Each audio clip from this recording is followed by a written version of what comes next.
Hello, how are we all doing? My name's Kee, welcome back to Premier League Dad. We're live again for another watch-along tonight. Spain against France, UEFA Nations League semi-final. We've already watched Germany against Portugal last night. Portugal, I think surprising quite a few to go through. I mean, Germany, Florian Wirtz, Liverpool's prize possession scoring for Germany. But yeah, Portugal coming back, Ronaldo with a goal, which I really thought was offside. And then Francisco Conceição with an absolute worldie as well to take Portugal through. And look, the winner of tonight's game, I honestly think the winner of tonight's game probably wins the Nations League. I've got to say, I don't know if you agree. I think the winner of tonight's game is probably the best team in Europe at this moment in time. This is effectively the final as far as I'm concerned. Spain, with all the talent that they have, you know, your young talents as well, your Pedris and your Lamine Yamals, of course. France, with all of their talent, Canate, Mbappe, Upamecano. We've got a lot of talent in that France side as well, and I'm going to be going through the lineup shortly as well. I've got a lot of thoughts on the two teams. So let's have a little look and see what we're playing with tonight in terms of the two lineups. We'll come to that. In fact, we'll come to that shortly. I do just want to say a massive thank you first and foremost to our sponsors on this channel, Match Bingo. Match Bingo sponsoring every single Premier League Dad Live for the 24-25 season and the off-season as well. And really looking forward to continuing working with them. If you haven't played Match Bingo before and you like a bet on the footy, if you do like a bet on the footy, I am certain you're going to love Match Bingo. If you don't like a bet on the footy, it's probably not for you. I'm going to level with you. If you don't like a bet on the footy and you don't like bingo, then it's probably not for you. But if you do like both of those things, then it's an absolutely innovative, genius app. I really enjoy it. You can get your bingo card tonight for this game, and what you do is basically you download the app. You get, if you deposit a £5, you get £10 free. Deposit a £5 for your first try, you get £10 free. So it's 15 quid to play with. If you can scan the QR code, which is on screen throughout tonight's live, you can do that. Download the app via my special Premier League Dad link, and you'll get a bonus. Download, deposit a £5, you get a tenner free. So why not? Go for it. Why not? The way that it works is you get a bingo card for a game like this, for example. You get 15 random events on that bingo card, and it'll say things like throw into Spain, or free kick, or corner to France, something like that. And as the game goes on, those events are ticked off on your bingo card. You get prizes for a line, prizes for two lines, prizes for the full house, the same way you do in bingo. And it's absolutely brilliant. Over 10,000 players and growing so quickly in the UK, and they've paid out over 200 grand in prize money already. So thank you to Match Bingo for sponsoring the channel, and go and check them out. Really good guys over there at Match Bingo too. So yes, let's get stuck into the live. I do just want to say a big thank you to everyone that's supported and commented and subscribed and all that. You're absolutely lots of love to you. Thank you so much for being here again. Pure Loyalist, Ethan, Chimey, the guys first in the chat. Love all that. Thanks, lads and lasses, whoever else is in there. I've just seen Saudi Arabia have gone 2-0 up against Bahrain. There you go. We was live, obviously, this morning for Australia against Japan. Australia pretty much securing the place at the 2026 FIFA World Cup with a last minute goal against Japan. It was an unbelievable finish as well. Ethan, what time is it supposed to be live? You forgot my man Douay. I don't know if Douay's starting. I don't know yet. I'm going to have a look. We're going to see. It's an 8 o'clock kickoff, so we've got an hour and 15 minutes live. Hello, FB. I don't know what that means, but hello, mate. Good to see you. We'll go through the lineup shortly, because I think the lineups will be out very soon. But this live was due to start at 6:30. And we were 5 minutes late, maybe 5 minutes late. Right. So, a football rivalry steeped in history is reignited in Stuttgart. It's in Stuttgart, this game. I didn't know that. Spain and France meet in the semi-finals of the UEFA Nations League. The previous meeting in the 2021 final, which France triumphed 2-1. Spain avenged that result by the same scoreline in the Euro 2024 semi-final, going on to become European champions, and La Roja boast an ongoing 18-game unbeaten run. So momentum is firmly on the Spain side, you'd have to say. 18 games unbeaten coming into this one. Manager Luis de la Fuente has raised eyebrows with his inclusion of new Real Madrid defender Dean Huyson. Barcelona's Fermin and Isco's first call-up since 2019. Isco's got to deserve that call-up, hasn't he, after the way he's played for Betis this season, you'd have to say.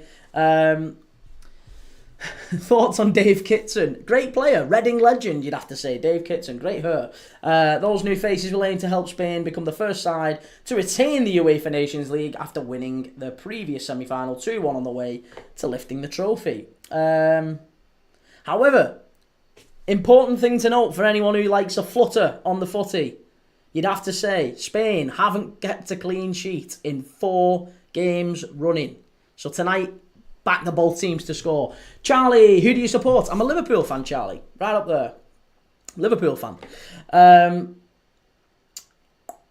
Failing to win any silverware since picking up the 2021 UEFA Nations League at Spain's expense, France have been Europe's nearly men, reaching the World Cup final and the Euro semi before failing at crucial moments. Previously winning the World Cup, Didier Deschamps now has the opportunity to repeat the feat ahead of his scheduled departure in 2026. Didier Deschamps leaving Les Bleus. What do we think of that? Where's he going next? Is that confirmed? Do we know? I don't know if we do know, actually. Do we know? When is it starting? It is starting at 8 p.m, mate. 8 p.m. One sec, let me just catch up with the old chat on YouTube and TikTok. We'll be keeping an eye out for it. Finding consistency will be key to any more French silverware as they seek back-to-back victories. France, they flipped between defeats and victories in each of their last 5 head-to-heads, with 4 of those matches settled by a single goal margin. Right, so there you go. So 4 of the last 5 have been 1-0 either way for France. And yet Spain haven't kept a clean sheet in their last 4. So that all points basically to a France 1-0 win tonight, doesn't it?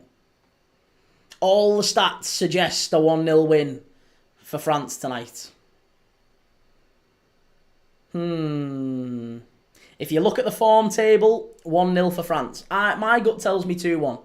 Yeah, my gut tells me 2-1 tonight. But yeah, all the form seems to suggest a 1-0 win for the French.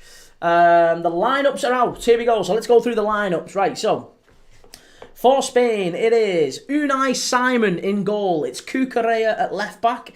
It is Pedro Porro at right back. And then it's Hyson and Lenormand at centre back. In midfield, it is Mikel Merino, Pedri and Zubamendi in a midfield 3. And then up front, you've got Lamine Yamal, Nico Williams and Oyarzabal of Real Sociedad. On the bench, we haven't got the benches yet. We don't know what the benches are. For France, it is Mike Maignan in goal. In defence, it's Theo Hernandez, Ibrahima Konate, Langley, and Kalulu. I'm guessing. Is it going to be Kalulu playing in defence? Yeah, it will be, won't it? I thought it might have played maybe a bit further up, but no. It's going to be Hernandez, Kalulu, Konate, and Langley at the back for France. In midfield, it is Rabiot, Kone, and who else is going to play in midfield? Elise, maybe. Rabiot, Kone, Elise midfield, and then Doué, Dembele, and Mbappe up front. Okay, so Elise playing a slightly deeper role tonight. That's an interesting start, I guess, isn't it? Very interesting. Okay, well, look, we'll come back to those in a moment. We will obviously go through the lineups again before kick-off. Of course we will. We'll talk through all that. I want to hear your thoughts on it. I want to hear your predictions on it. Connor Davis, the GOAT, is back live. Oh, you know it, Connor. Good man. Callum Coyle, I've gone both teams to score and Yamal to score. Okay, that's not a bad shout. Yeah, that's not a bad shout. I like that. KAMC, only international game. I'm remotely interested in Europe.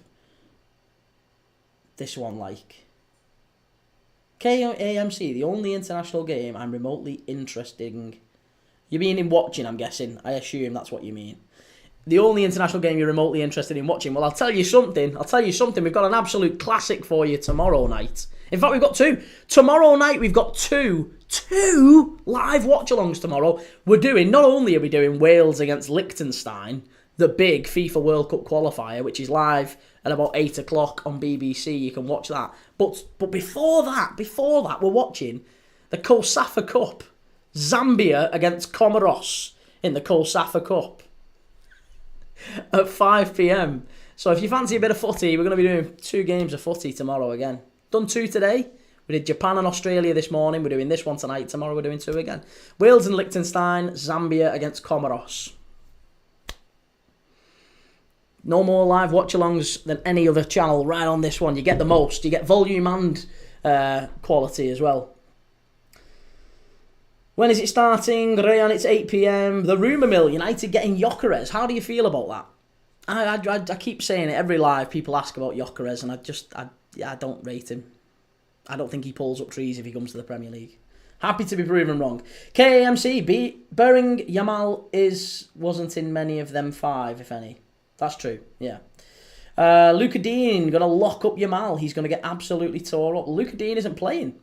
Ethan, liking our signing so far in Reinders and Ait-Nouri. Exciting 2-horse race with 18-19 vibes. Yeah, I do like the look of those City signings. Ait-Nouri and Reinders. Do you know what they are? They're very different Pep Guardiola signings, aren't they? They're very different signings, then. Those are very attack-minded, I think. Anyway, they're certainly... I mean, Reinders maybe less so, but Ait-Nouri as a full-back on the left-hand side, that's a very ambitious... I don't know, that's not a Pep Guardiola signing to me. That's a mad one. So, looking forward to it. Pedri Lover, are you watching Argentina tonight? No, mate, we're not watching Argentina tonight. That's a little bit past my bedtime, I'm afraid. So, no Argentina tonight, but we will be watching Spain v France. It is on Amazon Prime. Isaac, did you see apparently Yamal is worth 400 million? Well, he's only worth what someone else is willing to pay. He's only worth what someone else is willing to pay. That's the worth of a person, or the worth of anything really, is determined by the buyer. It's not by the seller. The seller can say that something is worth anything. It doesn't matter until someone agrees. So whether or not Yamal is worth 400 million, we'd never know, because that deal is never going to be done. Yeah, they're only worth what 2 people agree they're worth. 1 second. Spain v France. Who have you got? I am going for a Spain win. Again, I repeat, all the form tables and everything seems to say that it's going to be a France 1-0 win tonight. France 1-0 win. That's what it seems to be indicating. But Spain have conceded in their last 4. So Spain defensively, not all that. France, going forward, we know they're all that. So I would expect France to score. And you would look at that Spain attack and you would think, okay, Spain will score. I'm not sure about that Spain midfield, I've got to say. Zubamendi, Marino, and Pedri. Pedri, no problem, but I would have expected a little bit more in there. I'm keen to see who the subs bench. Both benches. We haven't seen the benches just yet. The benches haven't quite been confirmed on the app that I use, so still looking for the benches. Oh, here we go. We have got the benches now. We have got the benches. So, Pau Kabasi is on the bench. Gavi is on the bench. Fermin Lopez. Dani Olmo's on the bench. David Raya, Ramiro, Fabian Ruiz. I really would have thought Fabian Ruiz would have started in that midfield over Mikel Merino. I probably would have started Gavi. Yeah, I probably would have started Gavi. Or, Pau Kabasi, I think, at centre-back as well would have been better than Lenormand. Morata's on the bench if they need a change. Jeremy Pino's there. Samu. And Danny Vivian as well. Danny Vivian may be a good signing for a team this summer. For France on the bench, they've got Ryan Cherky and Barcola. Luca Dean, Gusto, Guendouzi, Hernandez, Randall Kolo Muani, Pavard, Chouameni, Thuram, Zaire, Emery. They have got some bench, haven't they, France? Yeah, France just seem to just have so much.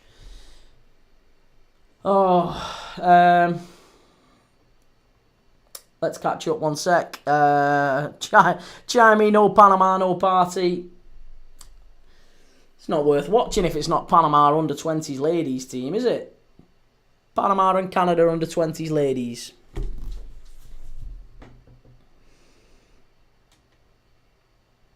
Dude thinks he's Joe Rogan talking about football with horrific opinion. Hey, what about Trent though, What about Trent going to Real Madrid? What a bargain that was, Why have you not said that this live? You seem to say it every single live. You're not saying it every single live.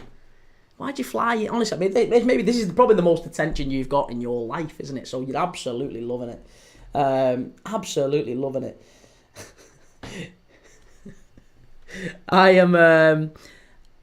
Let me just catch up with the old Twitch 1 second. Logan, thank you for following. D1K, thank you. And on Quack too. Thank you very much for the follows and the subs. All good. He barely even gave opinions, and when he does, he's spot on. No. Listen. Hey, everyone has their opinions. Mine are just as rubbish as anyone else's, for what it's worth. I have had some bad takes in my time. You've got to own them. You've got to own them. There's plenty of bad takes going round. No one's right 100% of the time. You get a lot of things wrong. He said Bruno won't get on Liverpool's bench, and that's why he's crying, lads. That's why he's crying. He's a United fan. He flies in and says the exact same thing. Exact same thing every single live. Honestly, he's so boring. He comes in and says the exact same thing every live. What about Trent? Hey, how sad are you that Trent's left? We're not. No one's sad. No one's sad, mate. No one's sad. Like I said, I support Sunderland. No, you don't. No, you don't. No, you don't. You don't support Sunderland. No one believes that for 1 second. Right, so, where are we up to? Let's refresh that.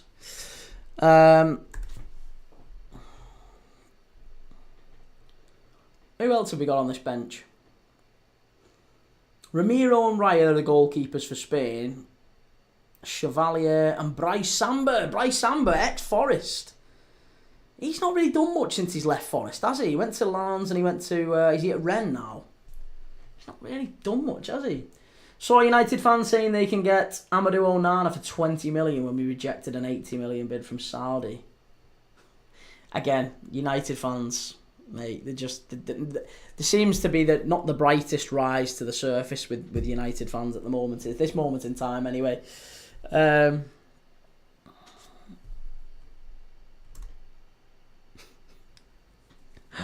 Oh, good grief. It is live, yeah, it is live, by the way, sorry, it is live on Amazon Prime, mate, yeah. It's live on Amazon Prime, you can get it, it's 8 o'clock. 8 o'clock kickoff, so we've still got an hour or so to go, but I want to get your thoughts, I want to get your predictions on this one. It feels like Spain have got the better starting 11. Would that be fair to say? Spain have got the better starting 11, but maybe France have got the better bench. So I wonder, the longer the game goes on, France are more likely to take it. Is that fair to say? Would we agree? Would we agree? I'm not sure. Hope Villa can get their hands on Chevalier. I think it's time for Martinez to go, and he probably will. Wowzers. Do you think Martinez... I mean, he has kind of dipped a little bit, hasn't he? He has dipped this season. But I still think he's a very good player. Cheers, Jake. Thank you for that, mate. 10 mil for 1 month of Trent give Edwards a statue. I know.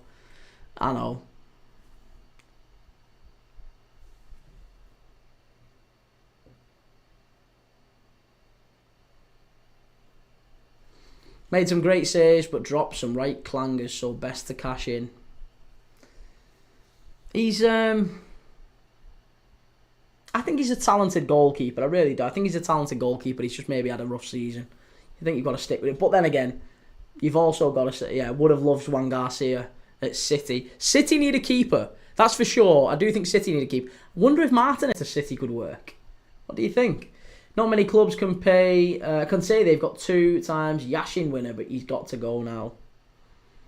And who would you go for? Who would be your ideal sort of keeper signing? I really think, I honestly think that many top Premier League clubs are going to regret not making a move for Kevin Kelleher. Oh, Diogo Costa, yeah. Chevalier, okay. Chevalier, yeah. We value playing out from the back. I'd scrap that and get Donnarumma. Rather a top shot stopper now. Okay. Scott Grice, I got France to beat Spain tonight. North Macedonia to beat Belgium tomorrow. North Macedonia to beat Belgium, Scott. Wow. Czech Republic to beat Montenegro and Romania to beat Austria Saturday night. Nice. I was going to say, I can see you've got decent odds there, but Montenegro... it's not Montenegro, sorry. North Macedonia to beat Belgium tomorrow is... Ooh, that's rough. Yeah, I can't see that happening. Sorry, Mum. Dembele versus Lamine Yamal, says Emiliano. It's Luke. Garcia's going to Barca, isn't he? He is, yeah. He's very close to signing for Barca. I think he's already signed, hasn't he? We lost out on Joan Garcia because Martinez won't decide if he's leaving. Will, can you imagine if Chelsea pull off Maignan, though? I don't think Mike Magnan's that. I don't think he's a very good keeper. He's had a shocking season for AC Milan. He's okay, like, he's alright, but I think he's no better than, like, you look at most of the Premier League keepers, like, I would rather, if you offered me now Kelleher or Mike Maignan, I'd be saying Kelleher. Kelleher every day of the week. Yeah, I think he's a better goalkeeper. I think Brentford have got a better goalkeeper then. If Chelsea get Maignan, I think Brentford have got the better keeper.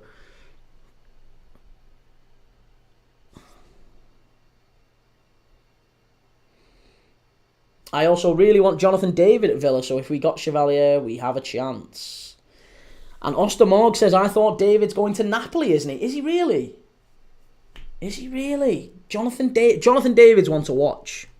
Yeah, Jonathan David is definitely one to watch this summer. Very, very good player.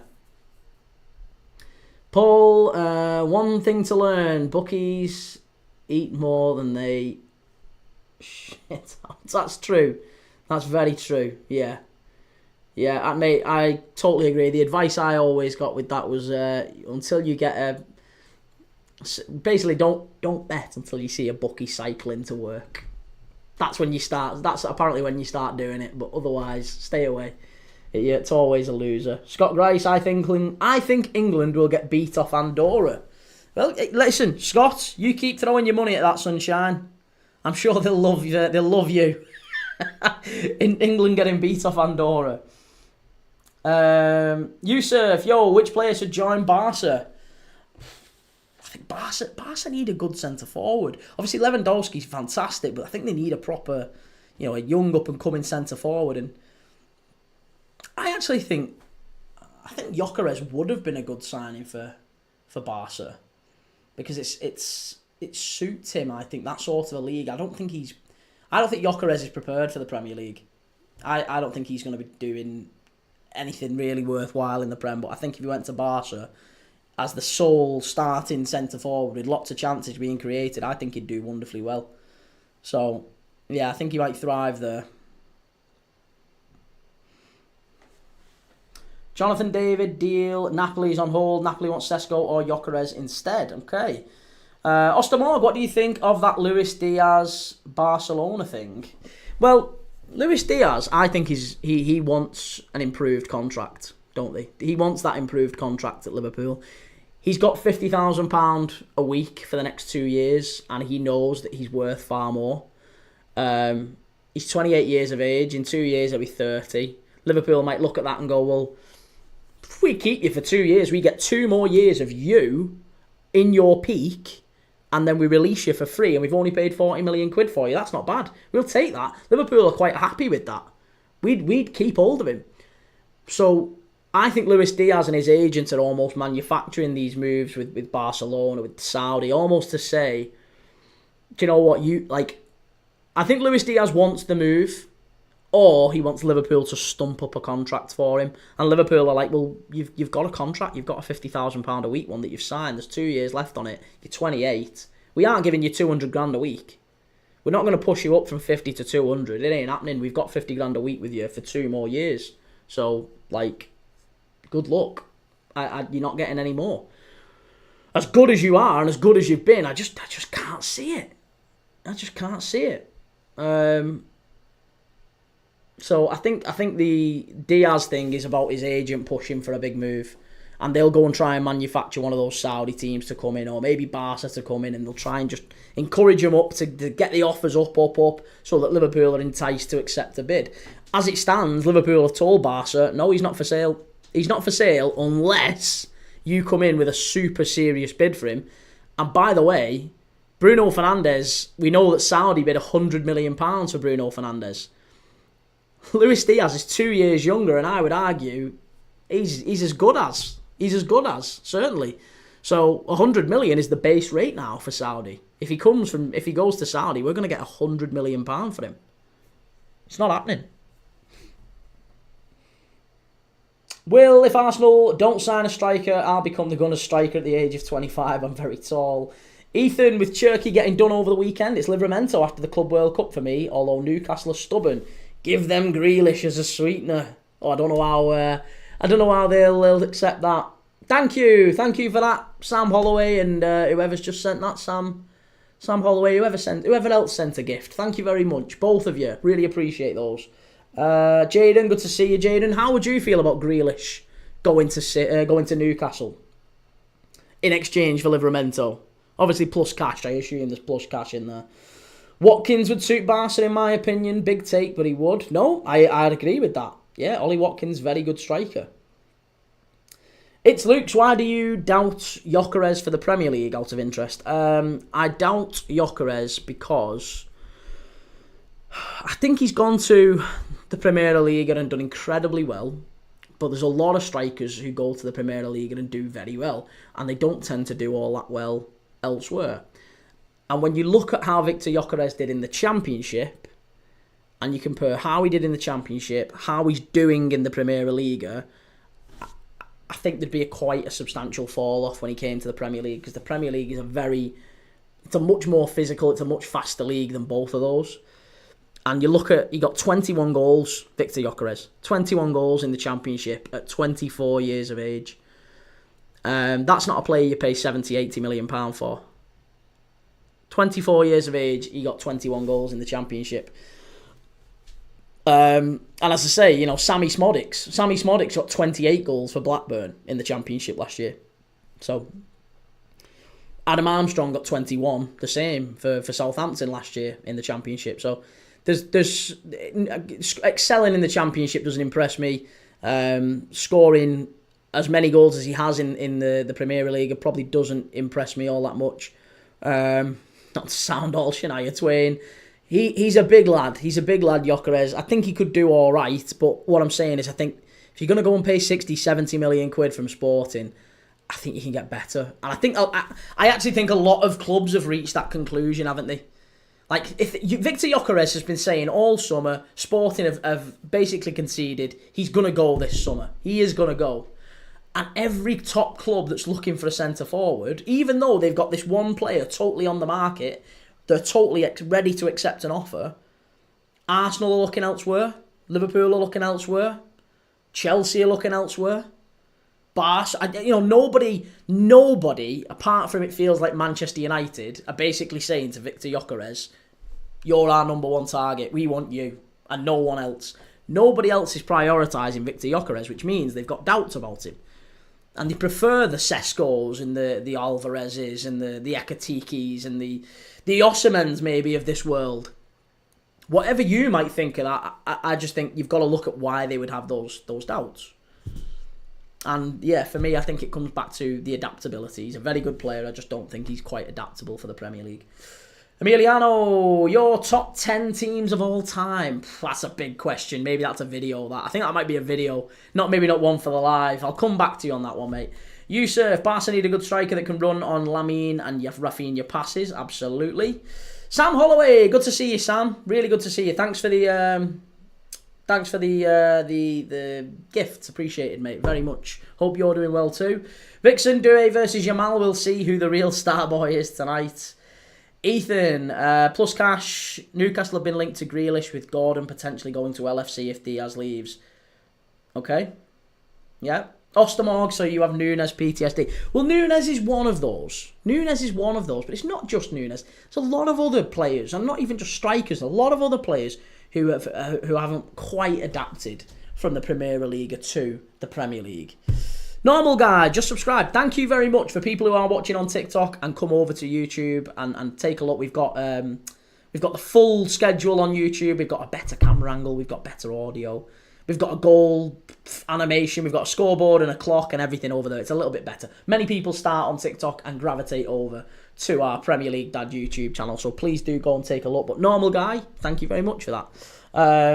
Appreciate you subscribing. Good to have you. Let me know what your thoughts are on this particular game, mate. Looking forward to having you. Scott Grice, I'm an England fan as well, but we're shit at football. It's never coming home. Well, I would agree with you on that. I'm not an England fan. I'm not really an international football fan. We watch a lot of it, but I'm not an international football fan. Pure Loyalist, AC are wanting 70 million for Mannion. Aren't they only asking for 30? I thought it was 30 they wanted and Chelsea had offered him 10. Because he's only got 12 months left on his contract, hasn't he? I could be wrong on that one. Could be wrong. Ethan, lots of ifs and buts. Yeah, Sam Holloway, have you seen the Rodrigo news that's come out? The only news that I've seen is that Arsenal do want him. That's it. Like, there's nothing else. There's no, Rodrigo's apparently going to have a chat with Xabi Alonso to see what plans Alonso has for him at Real Madrid. And, Alonso will have final say. He's got 3 years left on his contract at Madrid. They're not going to let him go for cheap. They're not going to let him go for cheap. Normal guy, I think I got France 3-2. Okay, high scoring one. I hope so. We watched Australia v Japan this morning in the Asia World Cup qualifiers, and that was torment. I mean, it was 0-0, probably one of the worst games we've ever seen. And then Australia scored in the 90th minute. It's Luke. Gyökeres looks a tank though. His international record has exploded too. Think he's just had a glow up. Well, maybe. Yeah, maybe. Maybe I'm wrong. Like I said, it's not like a hot take. I'm not trying to be edgy. I just don't rate Gyökeres. And I'm also kind of looking at why clubs haven't made an immediate play for him. And it just feels to me like he's made himself so available that actually there's not really a queue of clubs to take him. And you've got to then think backwards, laterally, why that would be. Why wouldn't clubs be interested in Gyökeres? And he has, when you look at it, he's got all the hallmarks of a top striker, big, strong. He looks like a Haaland regen in many ways, doesn't he? He's a very, very good physical centre-forward. But then you look at Beto at Everton and he's got all those hallmarks as well. Sometimes it just doesn't work. And yeah, I've got a gut feel about Gyökeres. Maybe I'm wrong. If I'm wrong, I'll look stupid, I'll hold my hands up and I'll say I'm sorry. But that's my feeling as it stands. Can't believe AC Milan only see Theo Hernandez at 25 million, even with 1 year left. That's a bargain, isn't it? Yeah, that is a bargain. It's Luke, very early in the summer with PSR. I think some of his suitors want to try and get out-sorted, possibly. That's true, yeah. Reports have come out that Gyökeres wants a 300k contract. And that's the other thing. I do think he values himself maybe higher than other clubs value him. And maybe he'll just adjust on those contract demands as the season goes on, as the summer gets closer to that window. He'll start thinking, hang on a minute, I'd probably need to just manage those views a little bit. Jake Curtin, maybe the talk for Gyökeres to Chelsea have simmered, but they're now looking at Ekitike. Poor Delap.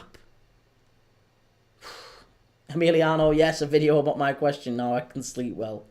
I hope that wasn't sarcasm. Ostermorg, I think an exception is Evan Nilsson. I think he's done good for Bournemouth this season. He's done all right, but he hasn't lit it up, has he? Like, Evan Nilsson he's kind of changed. Because Evan Nilsson, if you look at how he was at Porto, he's kind of adapted his game. He's become almost a little bit more of a false nine at Bournemouth. He's dropped a little bit deeper. His goal scoring record hasn't been anywhere near what it was at Porto. HSH, thoughts on the transfer window, winners and losers of the Big Six at the moment. It's still so early. I would say at the moment, it's probably... I would say Liverpool are the winners, aren't they? Liverpool are the winners at this moment in time. Possibly Man United as well if they get Mbeumo. If they get Mbeumo and they get Cunha, I think that's a very good start for them. I don't want to underplay it too much. I don't think it's transformative for Man United, but I do think those two are a very, very good start. If they can get those two over the line, it might be a little bit short-sighted of them because they need work in lots of other areas of the pitch to try and move back up into the top six. But, well, even to the top half, to be honest. I don't think Cunha and Mbeumo move them into the top half as it stands. They probably need a full midfield and a mostly defence goalkeeper. They need a lot. They need a lot, United. So I think if they just prioritise attack, like if they just go and get Cunha and Mbeumo, Gyökeres, with Fernandes somewhere sat behind, like attack might be fine, but it'll be such an imbalanced team. I think they might end up being worse. HGGG, Ornstein to Manchester United, 70 million bomber. Emiliano, you can't know how Gyökeres will perform in the top 5 leagues because it's a different level of football. That's true. Yeah. Very big take. I don't rate Leao. Watched him a few times this year. He hasn't been any good. Leao, I really liked Rafa Leao. I think he's just had a poor season. You know, form is temporary, class is permanent, the old adage, but I do think that there's work to be done, isn't there? There's work to be done with Rafa Leao. I think there's a bargain, potentially, for a club to come in and take him.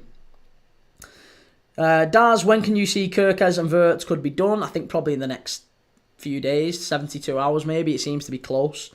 Fabrizio Romano's just said that Kerkez is basically, it's expected to be done. Wirtz, it's just the details, it's expected to be done. And it might just be about when we announce those now, so you never know. But yeah, it'll happen, I'm sure, in the next 72 hours, maybe the next week tops. Give it another week. Normal guy, don't really pay attention to transfer news, I just like watching football. Do you know what? So do I. I like that. There was a post on Twitter someone said last night, and I was scrolling through and I saw it, and it was like, this guy said, I went and watched the first game of the season last year with his dad, and I think it was a Villa fan. I'm sure he's a Villa fan. He said, and I went watching the game with my dad, and the first game of the season, Amadou Onana put in a great tackle for Villa, and his dad said, "Oh, is that the lad who used to play for Everton? I didn't realise we'd signed him." And his son was like, "This is like a massive signing for Villa. How have you not clocked that?" And he said, "You know what I'm just debating doing? Just kind of switching off for the summer and just having a look at who's in our lineup on the first day of the season and seeing what happened. Just totally unplugging from Twitter and BBC Sport and everything, and just coming back in August and having a look and seeing what it is." But I do like the back and forth. Talking about potential moves. I think it's interesting, isn't it? Well, maybe it is to some, maybe less so to others. Ethan, if he goes to United, he'll be another Hoyland. He'll do well in another league and come here to fail. Aston King, give us a bet for tonight. You got unlucky last night with the Wirtz goal or assist and Germany win. Okay. I would go with...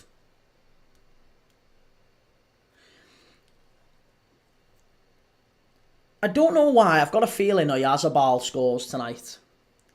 Oyarzabal anytime. Oyarzabal to win any time, to score any time. France to win in extra time. Maybe. The reason I say that is because we were just saying earlier that France's bench is much better than Spain's bench. And I think as the longer the game goes on, I'm just expecting France to take control of the game. I think Spain have probably got the better 11. France have got a great 11, but I think Spain's is better. But their bench is maybe not as strong. They can't call on as much from the bench, whereas France, you just look at it and you're like, ugh, that bench would probably win the Premier League title.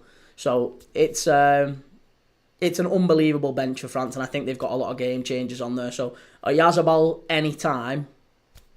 Or maybe a Oyarzabal score or assist. Maybe something like that. And France to win in extra time. What time? It's an 8 p.m. kickoff. We've got 42 minutes to kick off.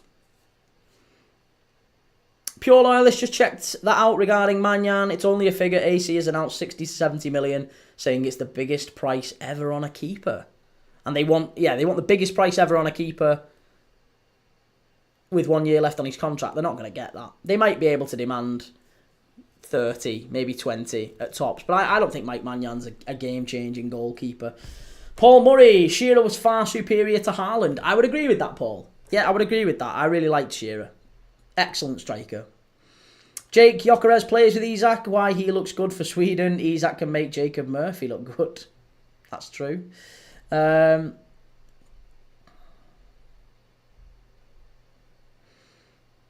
One and Breen, Heaven, York. What about Heaven and York? Isaac, I don't think Livramento is going to leave us, to be honest. Howe loves the Hall and Tino combo. Ostermorg, Leao did get locked up by Trent, to be fair. Well, I saw Leao, I remember a few years ago, Liverpool played AC Milan in the Champions League at Anfield. Jordan Henderson scored a late winner. It was 3-2. It was right in front of us. We were sat in the Anfield Road end.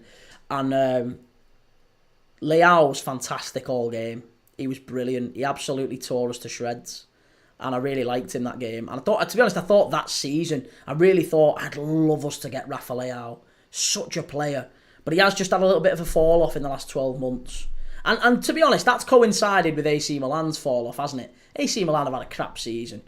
And maybe it's just, sometimes it's right player, right time. And I think there's still a player in there in Rafa Leão. I still think there's a player in there in Jadon Sancho. If you can get Jadon Sancho out of Manchester United for 20 million quid and reasonable wages, he's 25 years old. I think you could get a bargain. Honestly, I think if I was looking at that as a club like a Spurs, to be honest, maybe a Spurs, maybe not a Bournemouth. Maybe I don't know if he'd go to a Bournemouth, but no disrespect to Bournemouth, but if Palace were to move Eze out, if Eze gets sold, Sancho would be a hell of a replacement. You could get him for half the price. And probably half the, maybe the wages would be reasonable, but I think he's a top player. Emiliano, I'm so happy that Hamburg got promoted to the Bundesliga. Agreed, yep, huge club. It's Luke, Uzbekistan qualified for the World Cup. Have they really? Have they actually? Wow. Manchester City fan, what is your favourite football team? These guys right up here. Liverpool. Jake, I remember buying all the papers as a kid in the hope that Michael Owen had signed for the Toon. Waste of time. I wish he had signed for the Toon, to be honest. We very nearly signed Alan Shearer, didn't we? We very nearly signed Alan Shearer at Liverpool. G. Lawrence, talking of 1 year left on contract, 250k a week for Mbermo. No wonder he chose United. He's not got 1 year, mate. He's got 2. He's got 2 years left on his contract in Mbermo. Ethan, what right back do you think City should sign? Now then, what right back? Do you know what I will tell you what I think could be a great signing for someone? He's the one that I wanted for Liverpool. The one that I really wanted Liverpool to go for before we got Frimpong. Bissek at Inter Milan. Bissek.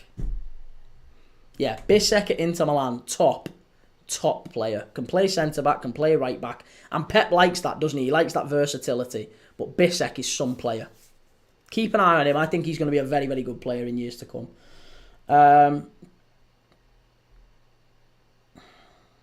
Jake Curtin, War Eddie would sort Leao out.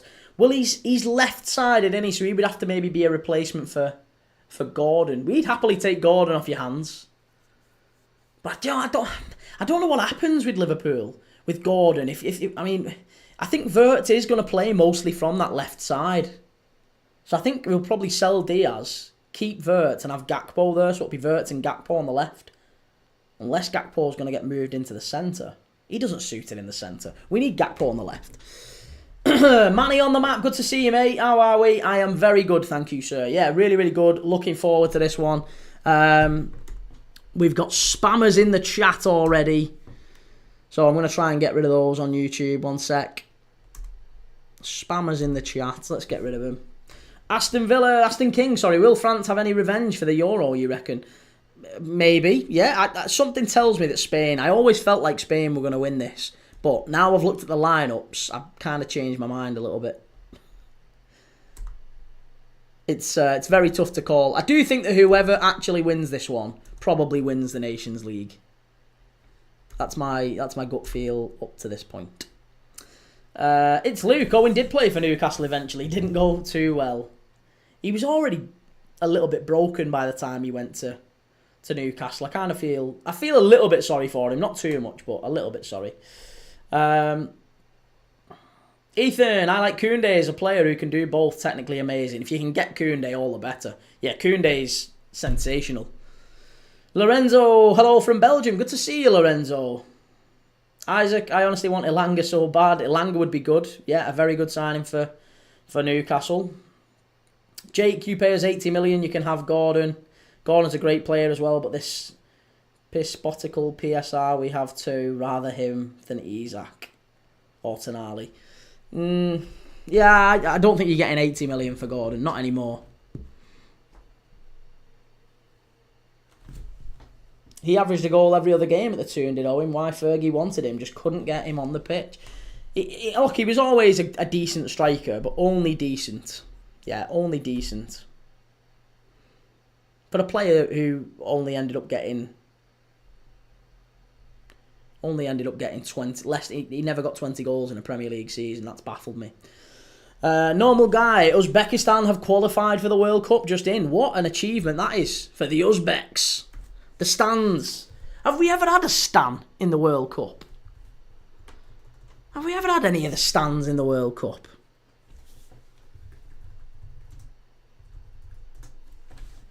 Afghanistan, Kazakhstan, Kyrgyzstan, Pakistan, Tajikistan, Turkmenistan or Uzbekistan. I think that's the first Stan. It's the first time we've had a Stan in a World Cup. For a good while anyway. I can't remember there being any other time that a Stan has made the World Cup. Interesting. There you go. First ever Stan in a World Cup. Uzbekistan.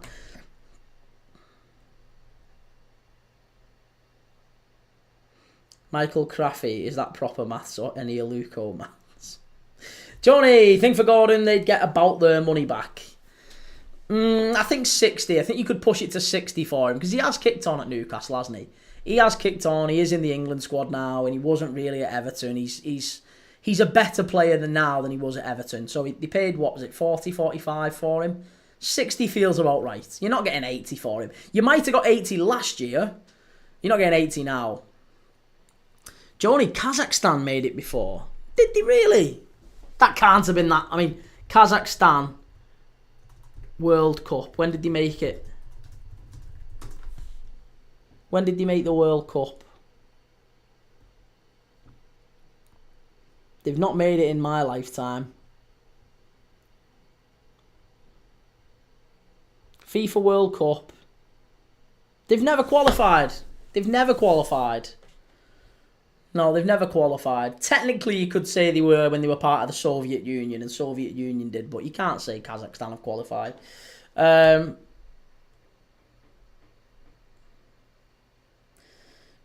You read it wrong. All right, no worries, man. No worries. It happens. Jake, 20 plus goal contributions and 1 over 10 pens, most recorded in the season ever. Class. 1 over 10, but he is a diver. He's a proper diver, Anthony Gordon, isn't he? That's one of the things. I think that... Do you remember that stat that came out about Jack Grealish just before he joined City? Like, he's the most fouled player in the Premier League. Yeah, no, sir. It's not because he's a great dribbler. It's because he dives every 5 minutes. Gordon is really underrated, says Jake. He just annoys the hell out of you if he doesn't play for your team. That's very true. Yeah, that's very true. Wiggy, Gordon is a scruff. He's a good player, though. He's a good player. Aston King, would England winning the Nations League be a big event? I mean, England winning anything would be a big event, wouldn't it? It'd be a big event. BangDave.com, what's your postcode? Why do you want to know, BangDave? Eurovision, is it Nations League? It's Nations League tonight, yeah. It is Nations League tonight. Joni, I'm only saying with PSR, nothing about him as a player. Joni, a true Soviet would say they have. Well, yeah, maybe a Soviet would say they have, but Uzbekistan as a country have never, as an individual country, have never qualified for the World Cup. So this is a very, very big moment for the stands. And a huge moment for Uzbekistan. Do we know any Uzbek players? Uzbekistan Football World Cup squad. Well, I know they're not going to know that just yet, but I want to see if we know any of the Uzbeki team.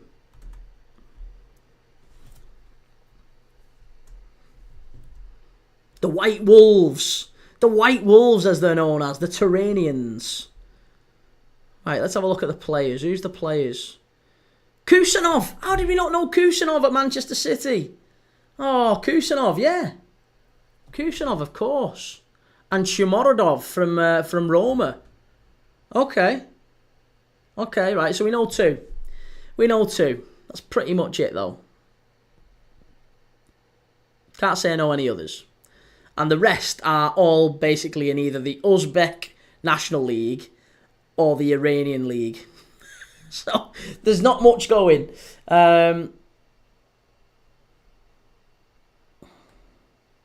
Is it live now? No, it's at 8 o'clock. 8 p.m. kickoff, mate. 30 minutes. We're just doing a general chit-chat about football and talking crap for half an hour before the game starts. So we will be watching it come 8 o'clock. Jake, anyone who wants to buy a star from the tomb will have to overpay. That's why City don't want Tino anymore. And no one's paying that, says Joni. You're right, yeah. You are right. It's Luke, City defender is. Yeah, I didn't realise that. To be honest, I don't know why. I thought Kusanov. I did think he was Uzbek. I don't know why I forgot that. Yeah, well, there you go. Daz Reynolds, sorry, do you think Liverpool need another striker? Yes, I do think we need another striker, and I do think we'll get another striker. At some point, I do think we'll get another striker. Darwin Núñez is probably going to go. Maybe Jota will go too. Jota being linked to Spurs, so maybe we will. I'm sure we'll get at least one.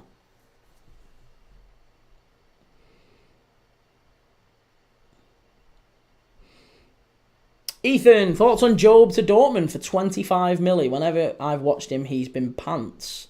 Bellingham tax. Well, he got Young Player of the Year in the Championship. There might be a reason why. The Bellingham tax, I get that. But for 25 million, it feels like one of those. Feels like one of those worthwhile risks. Like, maybe he doesn't become a superstar like his brother, but for 25 million, you can probably take the chance. Because worst case scenario, like, how old is he? How old is Joe Bellingham right now? He's young enough that if he's absolutely, like, just okay, then next season or in a couple of seasons, Dortmund could sell him for another 30, maybe 20, 25. They'd get the money back at the bare minimum, wouldn't they? 25 million feels a steal for him. And the chances he goes to Dortmund and his star flies, and then someone else comes in and buys him for 50, 60 million. Maybe a team back in England comes in and buys him. Or maybe he goes to Madrid with his big brother. Who knows? Reveal Leverkusen interested in Anthony if Liverpool get Wirtz. Thoughts? I don't think he goes to work with Ten Hag. I don't think he goes and works with Ten Hag again.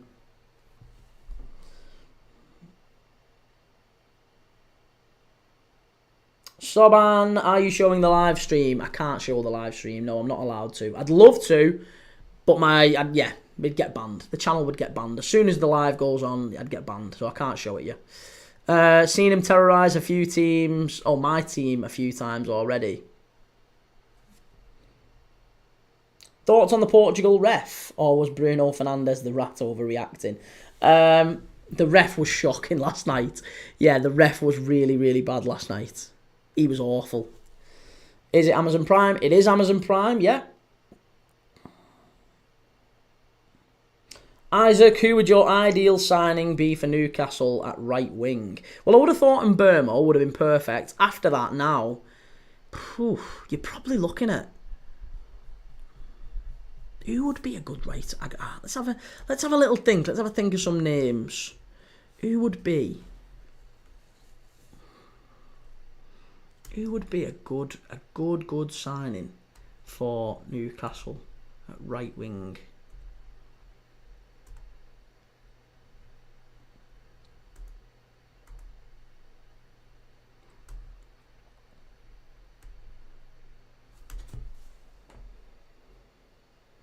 Semenyo, yeah, Semenyo wouldn't be a bad one. Is Mbeumo to United looking done? There's a big gap on the valuation with Mbeumo to United. United have offered 45 million quid, and Mbeumo at Brentford have said you've just paid 70 million for Cunha, and Mbeumo is at least as good as him. And we're better than Wolves, so we don't really need to sell. But you've just paid 70 million quid for Cunha. If you want Cunha 70 million, you're going to have to pay 70 million for Mbeumo. That's a pretty basic standard. So, I think that's one to watch. Reveal clothing. Kudus. Kudus. He's been offered to Chelsea this morning. I've just seen that. West Ham have offered Kudus to Chelsea and they want Robert Sanchez in exchange. What do we think of that?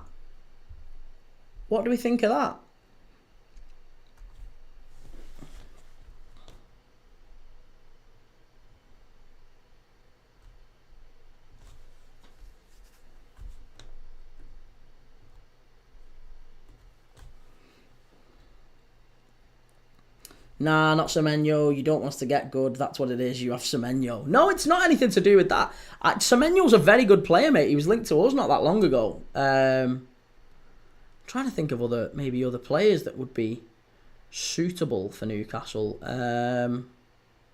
Elanga, yeah. Elanga's probably one we talked about. I tell you who would be. I'm calling it now because we watched him last night. Go and get Francisco Conceição. Go and get Francisco Conceição from Porto.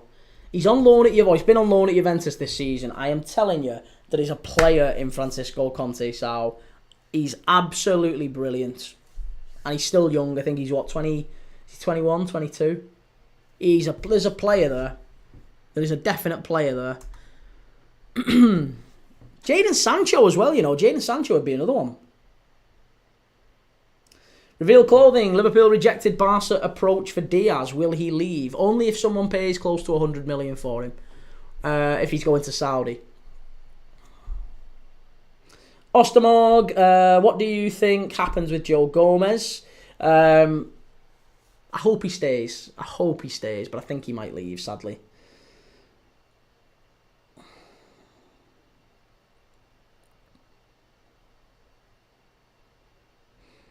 Joni, did United actually pay the release clause for Cunha, or did they do what they did with Xerxes? I think they agreed to pay an uplift on the fee to pay it over a longer period of time. So that's their position at this moment in time. Michael, good to see you, Michael. How's it going? Good to see you. Good to have you in the chat tonight. Joni, as in pay more than it over time. Yeah, exactly. That's the one. Johnny, do Juve not have a buy option? Surely that's the point of the loan. Maybe. Yeah, maybe. I don't know. Let's have a look. Let me see if there's any news on that before I start talking about it without really knowing what I'm on about. Have they got a buy option?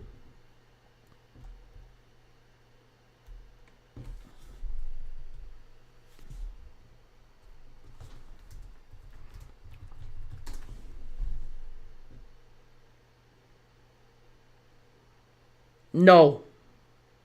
There you go. He joined Juventus on a straight loan deal without a buy option, right? The deal cost Juventus 7 million quid. 7 million quid. 10 million euros or 8 million quid, whichever way you want to look at it. About 10 million euros to get Conceição for the season on loan. And I am, honestly, after watching him last night, I am absolutely certain that there's a player there. I am absolutely certain there's a player there. His numbers don't look it. And maybe it's one of them where, like Salah in his early 20s, his numbers were a little bit all over the place, a little bit, like, they were all right, they were decent, but not anything wonderful. I think the goal that he scored last night, the way that he was just generally playing, I think he's a really, really top player about to come alive. Maybe not Doué and Yamal levels, but a really, really good Premier League right winger, and Newcastle could go and get themselves a bargain. Yeah, if you need a right winger, Conceição is. Put it this way, I'm not saying this just to think it. I would have Conceição at Liverpool. Obviously, he'd be back up to Salah, but I would have Conceição at Liverpool after what I saw last night.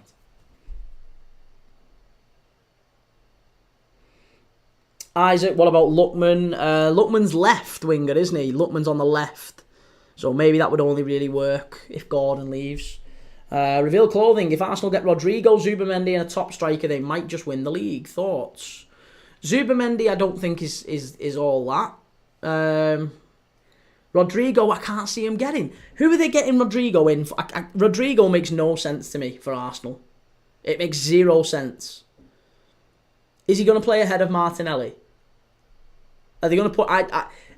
That makes zero sense to me, to put Rodrigo there. He played mostly as a right winger. Saka's on the right wing. And Martinelli finished the season as probably Arsenal's best player. Maybe one of Arsenal's best players. So, to me, it baffles me that they'd be going getting Rodrigo. That deal doesn't make any sense to me. It's the one area of the pitch that Arsenal probably don't need a massive, like, if they've got this much transfer budget to go and spend 80% of your transfer budget on a position you probably don't really need. They'd be better off saying, do you know what, we're not going to get Rodrigo. We'd be far better off going just putting the money to Newcastle for Isak. Just go and give Newcastle the money for Isak. Forget Rodrigo. Go and get the money for Isak. If they have Martinelli, Isak and Saka next season, I'm terrified of them. I am terrified of Arsenal at that point. If they've got some mishmash of Rodrigo, Martinelli, Saka and Havertz or Gyökeres or whoever whoever they end up getting, that doesn't concern me at all. That doesn't concern me. I'm not worried about that as a Liverpool fan.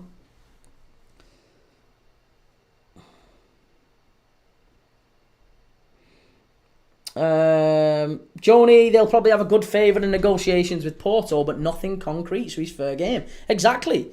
And I think Juventus haven't really done wonders this season. They did just secure Champions League football late in the season, but they weren't great. The team's been just kind of struggling. I think Newcastle he might look at and go, well, do you know what? Their stars on the rise, Premier League, bigger wages, bigger platform. Step out of his dad's shadow a little bit and go and carve out his own career a little bit. Conte Sal's a very talented player, and I wasn't aware of his skills until last night. I'd seen bits of him mainly at Porto, to be honest. I'd seen bits of him at Juventus, but most of what I'd seen of him was back at his time at Porto when he was playing for his dad. And I used to think, is that just one of them where he's kind of getting in the team just kind of for the sake of being in the team?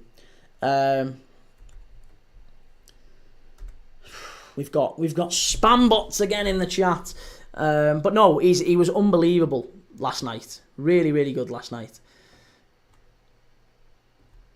All right, let's get rid of these spammers.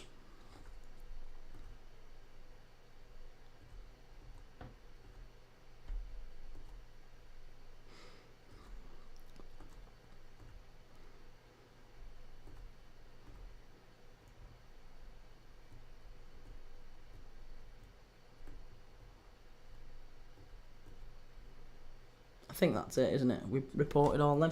Vixen, Doué versus Yamal. We'll see who the real star boy is tonight. Jake, we have the option to buy Doué for 12 million for Newcastle and turned it down. Yeah, it's bad. It's Luke. Rodrigo was shoehorned on the right for Madrid, I think, because of Vinny. Left was his position. But even on the left, does he get in over Martinelli? And is that such an upgrade? Rodrigo's good, but I think if you put Martinelli in that Real Madrid squad, he would have been all right at Real Madrid. So it doesn't feel like a huge upgrade to me. It's just an odd decision, I think. A really odd decision.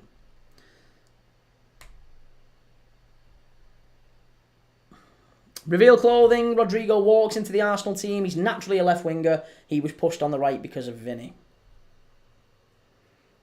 I know, but does he massively upgrade him? That's what I'm saying. Does he take Arsenal from second to first?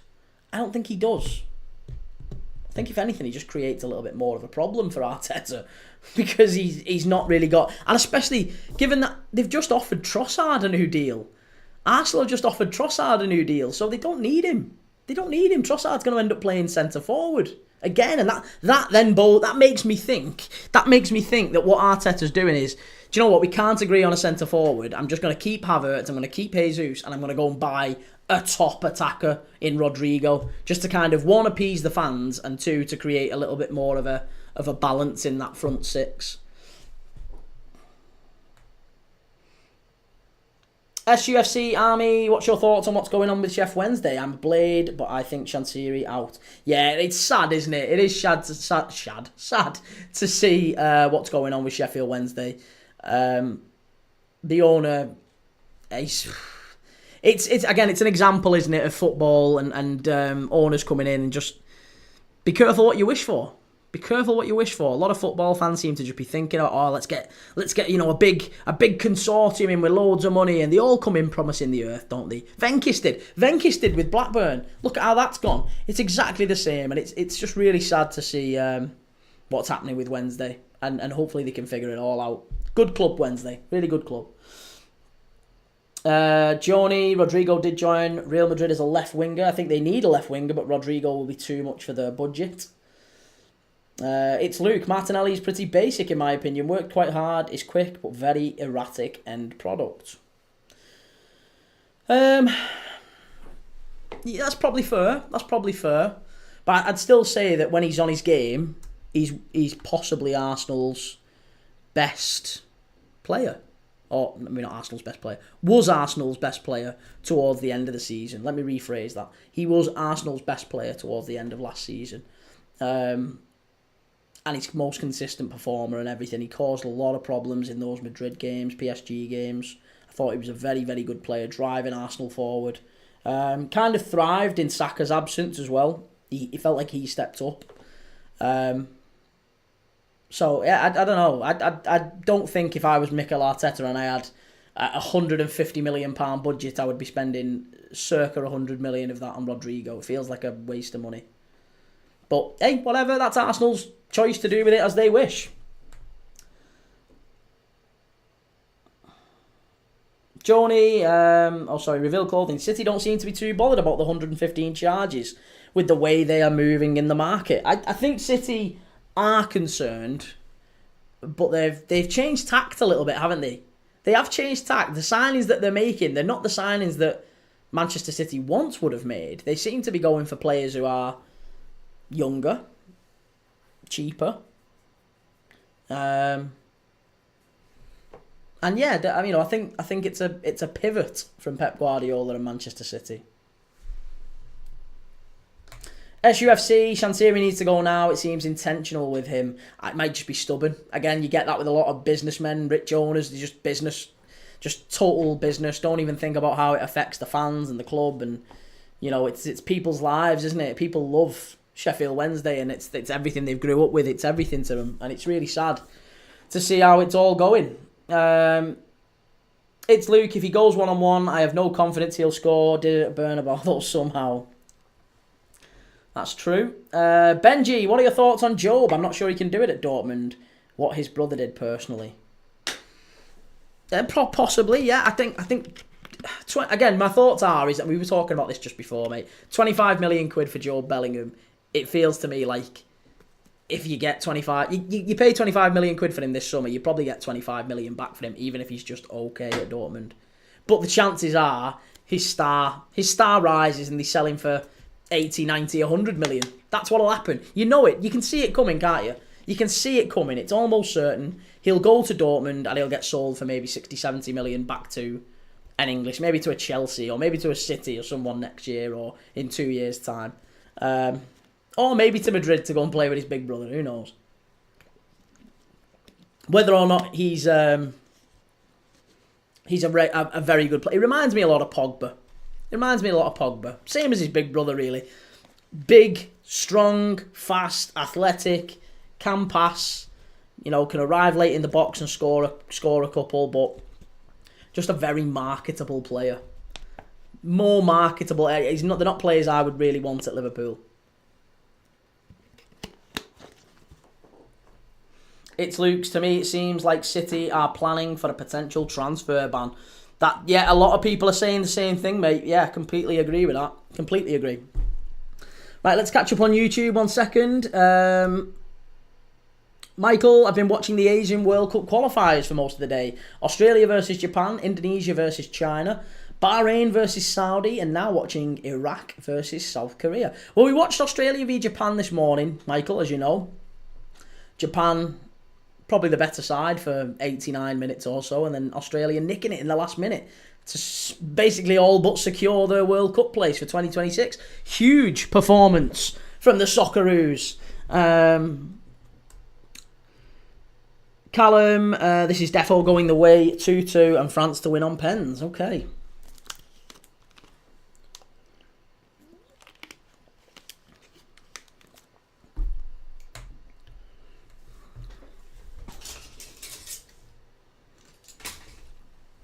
Can KDB be mentioned alongside Scholes, Lampard and Gerrard? Can he? I think he can. Yeah, I think he can. I think he's a good player. KDB. I'm just not sure that he's better than all three of those. I'd still take Gerrard over KDB every day. He's a different type of player. I'm not sure you could put KDB in at centre mid. Michael, the last time Portugal beat Germany in Germany was at Euro 2000. Okay. Wowzers. Pedri Lover, are you watching Palestine or paying attention to Asian qualifiers? Am I watching Palestine? What do you mean am I watching Palestine? I don't know what you mean. The Real Donut daily reminder that Huddersfield have more league titles than Tottenham. Huddersfield have more league titles than Tottenham. Asian World Cup qualifier.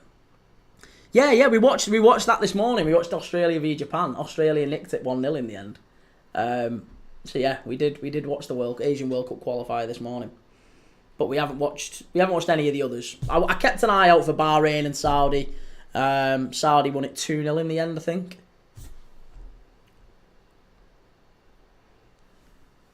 But yeah, we are 9 minutes away from kickoff.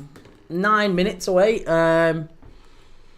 If you're watching this, then you can... 1 second, let's have a look. You can come and watch it on Amazon Prime. Conte Sal's dad bagged a hat-trick that game, I think. Then Son scored last night. Oh, and then his son scored last night. I was thinking to myself, his Son scored last night.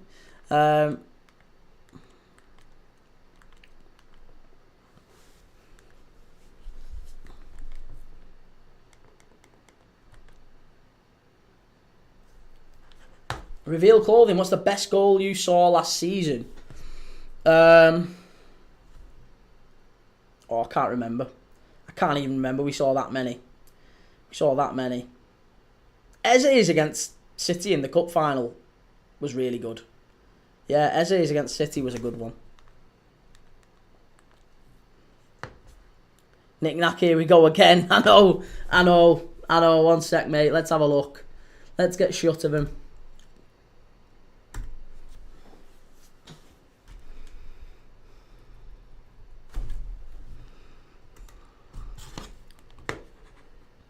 Right, are we on now? Spain v France.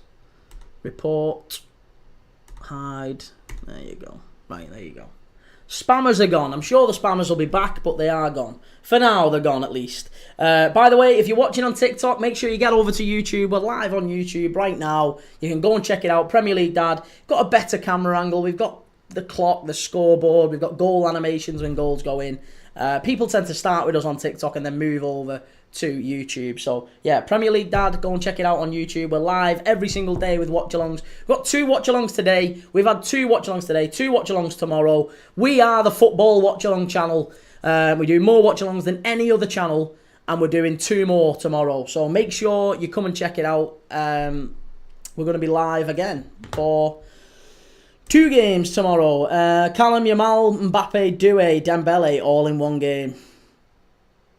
Nick Knack, pretty sick front 4 for France, but how does Longley and Rabiot get in that X1? Yeah, I was surprised by that. France's bench is insane. France's bench is unbelievable. Callum Pedri as well. Yeah. Pedri as well. We are going to be treated to a feast of football tonight, lads and lasses. Samir X69, I want to see France win so we can get revenge off that Euro loss. Reveal clothing, does Yamal or Dembele walk into that Liverpool side? Yeah, I think they do. We'd have to change formation a little bit. I don't think Yamal gets in over Salah, but, you know, Dembele on the left maybe. Yamal, maybe Salah goes centre forward. I know, but yeah, both of them would. We'd probably change formation for those two. Maybe Salah goes central and Yamal right, Dembele left maybe. Michael, Saudi won 2-0. Yeah, saw that one. They would have known the Australia v Japan score beforehand. I know it was a good performance, I thought, from Saudi to get 2-0. I mean, I know you'd say only Bahrain. Bahrain haven't been terrific in the qualifiers so far. Razine saying 3-1 Yamal. Brace, what are you saying? I am saying...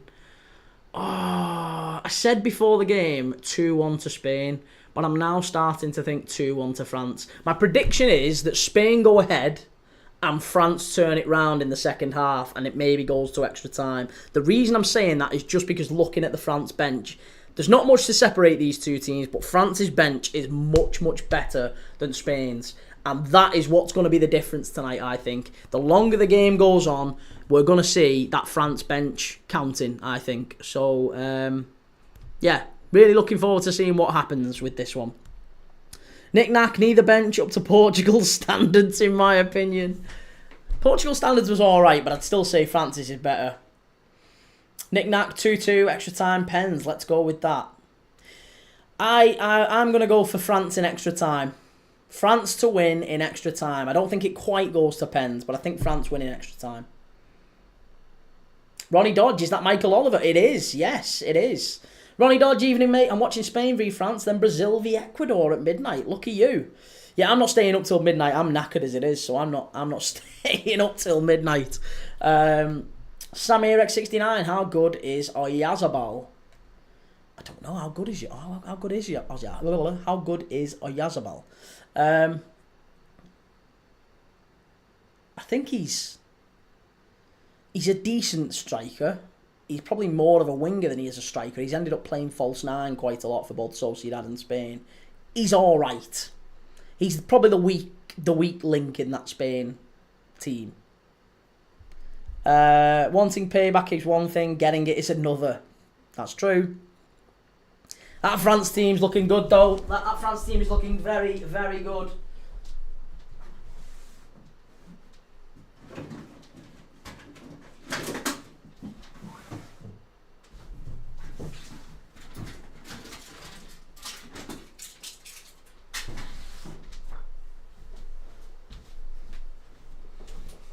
I'm not gone anywhere, don't worry. I'm still here. Samir X69, I don't want extra time. It's already 12:45 AM here.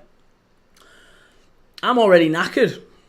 But this is going to be a really, really good game. As I said on TikTok, by the way, if you're planning on staying with us for this game, if you're planning on doing this watch along with us, get over to YouTube. Premier League Dad, we are live on YouTube right now. We've got a scoreboard, we've got a clock, we've got goal animations. It's better camera quality, better audio quality. Go and check it out. We're live on YouTube, Premier League Dad. Everyone gravitates from TikTok over to YouTube and watches eventually.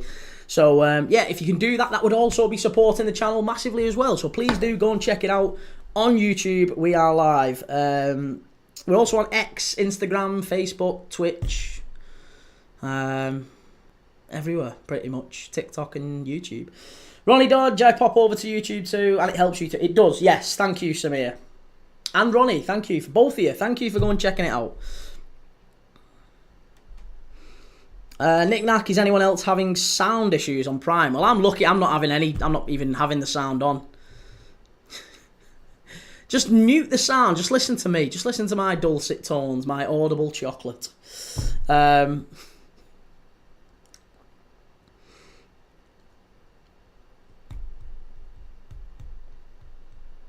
Callum thinks 2-2, extra time and pens. Let's go with that.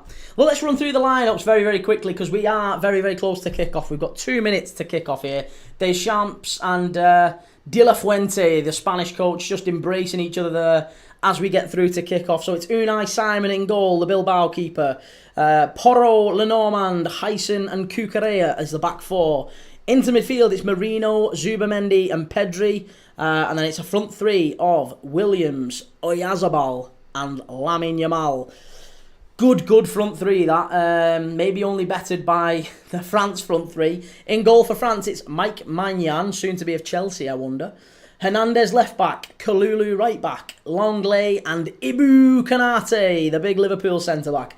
Into midfield, it's Rabiot and Kone. And then it's a front three of Doué, Elise and Dembele, just behind Kylian Mbappe as the lone striker. Doué left, Dembele right, Elise in the 10, and Mbappe centre forward. Front four. Wow. Ronnie Dodge jumped over from the other side. Cheers, Ronnie. Thank you for those that are gravitating across from YouTube. Really appreciating that. United are cooking, not going to lie. Well, they're not really, are they? They're not really. Emiliano, is YouTube support you more than TikTok? Yes, Emiliano, it does. Yeah, it does. It helps, certainly, if you go and check me out on YouTube, Premier League Dad. As I say, most people start on TikTok and then gravitate over. But there's absolutely no pressure to. If you prefer staying on TikTok, you absolutely can do. We're still going to be doing the watch along. It's just that on YouTube, you get a scoreboard, you get goal animations, you get the clock all synced up with the game. It's a little bit better. It's a little bit better. But to each their own. Whatever you want to do, whatever you want to stick with. Sorry, I haven't got a YouTube account. Create one, Isaac. Nah, I'm only messing. That's fine, mate. You can stay on TikTok. That's cool.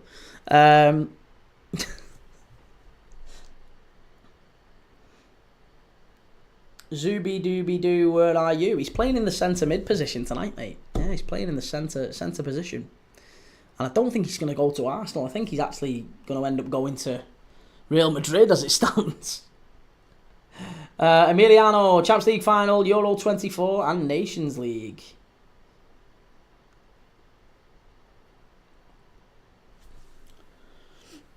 Will Liverpool pay 150 million for Vert? I think it's probably going to be about maybe 125, maybe 120. Depends about in pounds anyway. Right, we're off and underway here already in Stuttgart. That's where this game is, by the way. We're off in Stuttgart. There's already been a foul. Cuadio Kone. Thank you, Emiliano. Thank you very much. Ronnie Dodge, did you see the squad announcement for the Women's England team? I haven't. No, I haven't seen it yet. Junior Soprano, I love Huel when I wake up in the morning. Right, I'm ahead downstairs. No worries, Isaac. Take it easy. Take it easy, man. Have a good one. Right, so we are 43 seconds in, there or thereabouts. Let's just sync the old timer up. There you go. We're live. We're live and all synced up.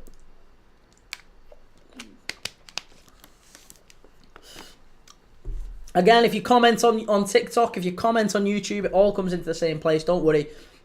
But most people do start on TikTok and then gravitate over to YouTube.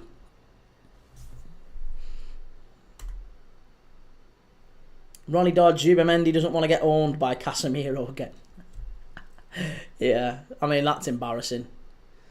When Casemiro looks like he's running in porridge. Isaac, no, I'm staying while having it on. Good lad. Good lad. Good to see you, man. Good to have you on chatting. Long throw by France. Oh, do you know what? I'm going to have to change the old France kit. I've got France in blue, and they're not in blue. They're in white. So I'm going to have to change that. They're in white, not in blue. Les Bleus are in white. They're in their away kit. Right, there you go. That's better. That's better. I feel a little bit more comfortable now. I've got the teams in the actual kits. Great work, by the way, mate. I can sit and watch you for hours. I mean, you might have to be honest. You might have to. But thank you. Cheers, Isaac. I appreciate it. We all love a little natter about football, don't we? If nothing else, we'll have a little chinwag and a chat about footy and crap. And life as well, not just football. We talk about life on here as well. Whatever suits you. We'll have a natter about everything, but mainly the footy. Ronnie Dodge, I can't stand Cucurella. I don't think many can. There's only Chelsea fans who seem to like him. Spain are in down the right-hand side here, and it's cleared away by Lenormand at the front post. Might be a corner. No, Manyan claims it. Emiliano, I love that you watch so much football from around the planet. Well, tomorrow we've got the CASAFA Cup. The CASAFA Cup is on tomorrow. Zambia against Comoros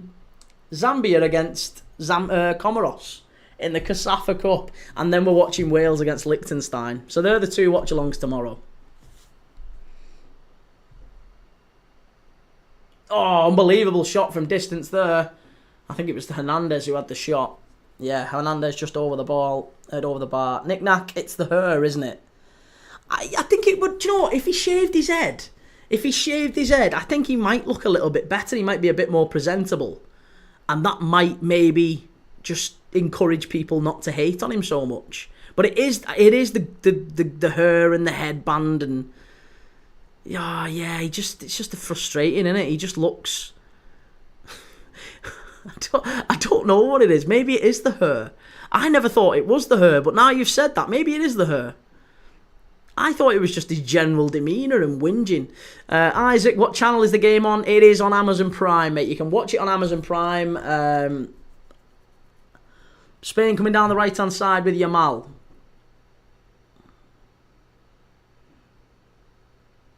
Unlucky. Cleared away by France.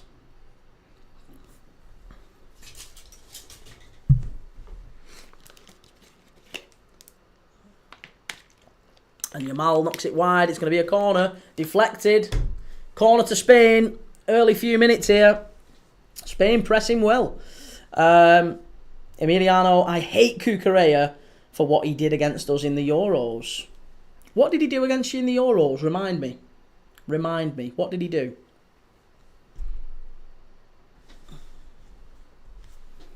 One sec. Let me just... that's fine. Just double checking that was working. There's a claim already for a handball. Michael Oliver says absolutely not. And we all know how good a ref Michael Oliver is. Kay, good to see you, mate. Channel is... the channel is Amazon Prime. It's Luke. Are you watching on Prime? Oh, I got a moody subscription. No, I am watching on Prime. I'm watching on Prime. It's £2.49, I think. Pay as you view, pay-per-view on Prime. And again, for the sake of £2, whatever. If you know, some people can, some people can't, some people don't want to. That's all fine too.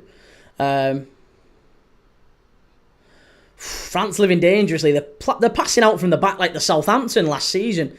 Honestly, that was basically on the goal line. Basically on the goal line from France. But they ended up getting it. They got it away. But Spain win it back. No. Who was that? Was that Normand? They've put him bang in trouble. France are in.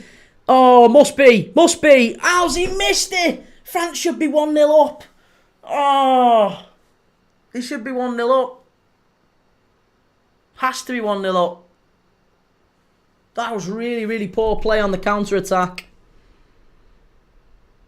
I mean, it was really poor play by, I think it was Lenormand first for Spain, giving the ball away, losing it on the halfway line. And I think it was Elise who gets in, nips in, just takes it off his toe. And he's basically, it's 3-on-1 for France. 3-on-1. And all he has to do is cross it across the face of goal. It would have been a tap-in, I think, for Mbappe. Or maybe for Dembele. I don't know who it was in the middle.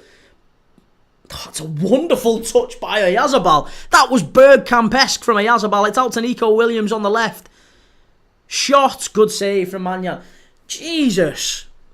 6 minutes in, we've already seen absolutely prime quality in this one.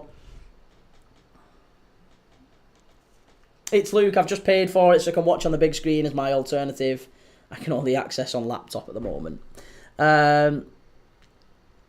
Nick Nack, Oliver's the only one who thought Roberts' challenge on Mateta was perfectly fine.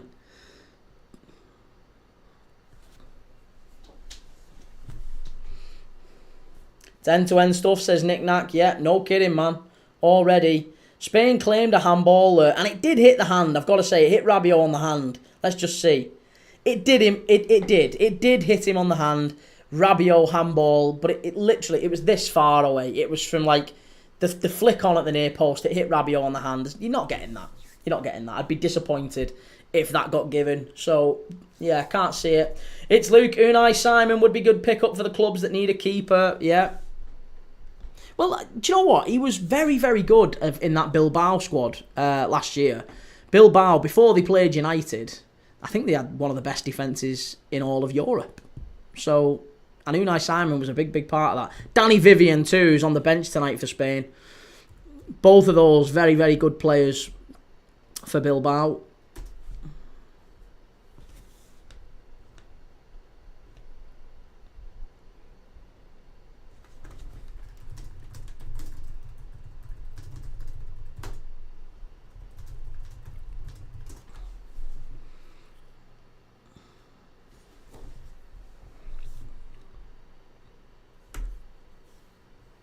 No handball, no handball. Michael Oliver's claiming it. He's saying there's no handball. Of course there's no handball, Michael Oliver. Come on. Of course there's no handball. We know there's no handball. Absolutely there's no handball. Ronnie Dodgy was interested in Rabiot in Ten Hag's first season, but apparently his mother's his agent and she's a nightmare, apparently. Oh no. Michael, I don't think Germany or France can beat either of Spain or France. Germany or Portugal, sorry. No, I agree. I think the winner of tonight's game probably ends up getting it, don't they? They end up winning it. Yeah, they end up winning it. Whoever wins tonight. Emiliano, I am a German and I think that Germany will get beaten by either Spain or France. That's fair, Emiliano. Yeah. But as you say, you know, it's going to be Portugal v one of these in the final, and obviously Germany versus the other in the third place playoff.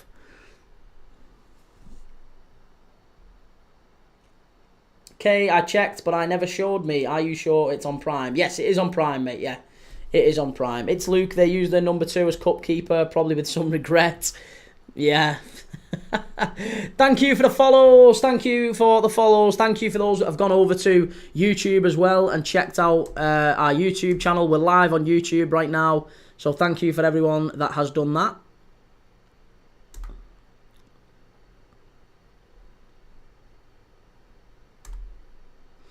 Nick Nack might depend who else they can get in, Ronnie.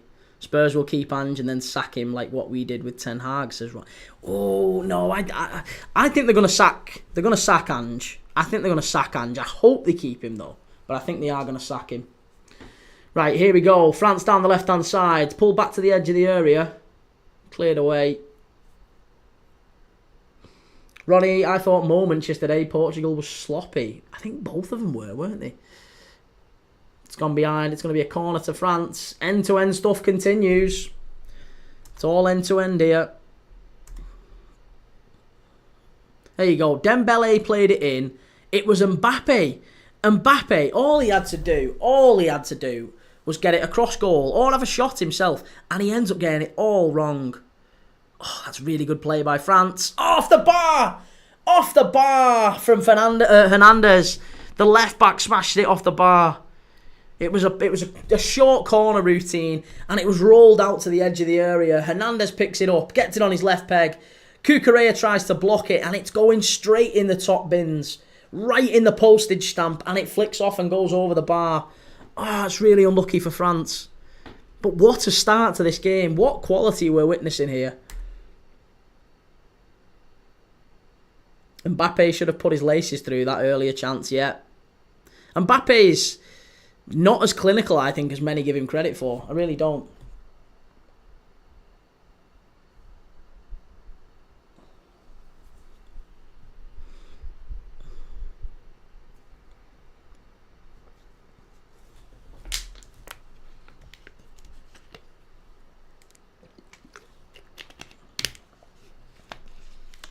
Lucas Lambert Doué is unbelievable. He would be my dream Mo Salah replacement. Desiree Doué. Top player.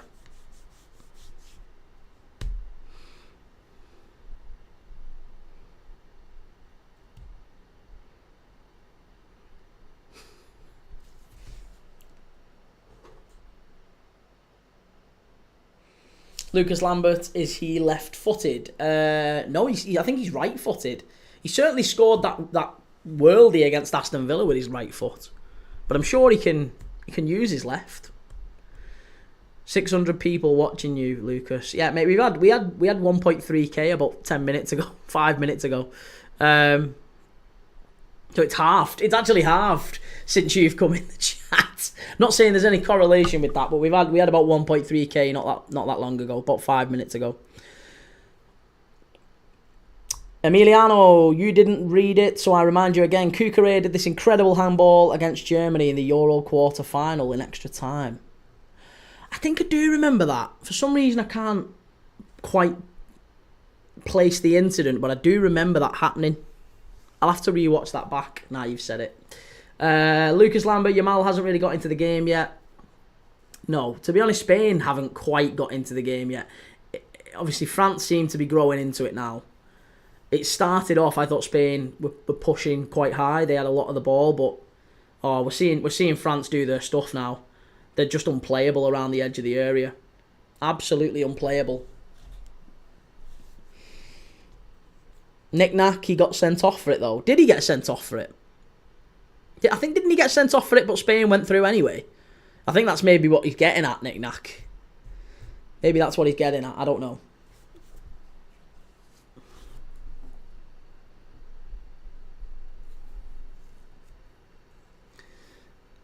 Michael, Tottenham must have someone lined up. Tottenham regretted sacking Poch because Spurs played some of their best football under him and he got them to a Champions League final. And just been their best coach since Poch. It's a low bar though, isn't it, Michael? It's a very low bar. There's not been many good coaches at Tottenham. Or at least there have, but not many who've done very well. You know, Mourinho didn't do all that well. You look at, Nuno Santo got sacked quite quickly. So yeah, Ange probably is the best since Poch, but it's a very low bar, I would say. Emiliano, please search Cucurella handball. The referee didn't count that as a penalty. Oh right, okay, I'm still mad. Lucas Lambert, not to be rude, but there is some weird football names. I don't know what you mean. There's some weird football names. Nick Nack, I can't actually remember. Neither can I. We'll have to have a look. I'll have a look after full time. I promise, Emiliano. I will have a look. We'll go back to it. Thank you everyone that's watching on TikTok and YouTube, by the way. If you haven't yet subscribed, please do so. Go and give us a follow. Go and give us a like. We're live every single day. We do watch-alongs on this channel. More watch-alongs than any other channel. You're not going to find a channel that does more watch-alongs than me. Absolutely none. My name's Kee, by the way. My name's not Dad. People do tend to call me Dad for some reason. Even though the channel's Premier League Dad. Most people tend to call me Kee. So you can call me Kee, call me what you want. People call me a lot worse than that. So, go nuts. But yeah, no channel will provide you with more watch-alongs than us. None. We watched the Icelandic League the other day. We're watching Zambia against Comoros tomorrow. Wales against Liechtenstein. We're doing all the FIFA World Cup qualifiers. We're doing the Nations League final. We're doing all the Club World Cup. If you like watch-alongs, this is the channel for you. We talk football all day, every day, pretty much.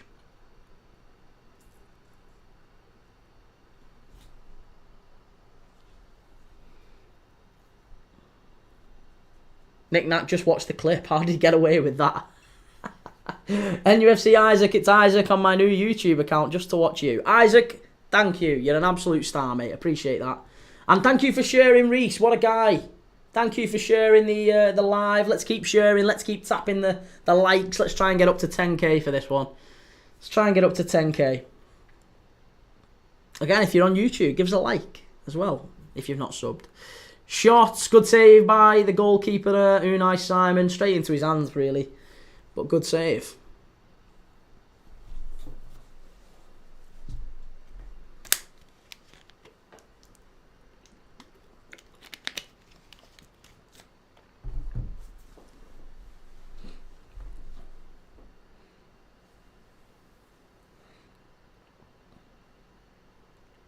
I like that France kit.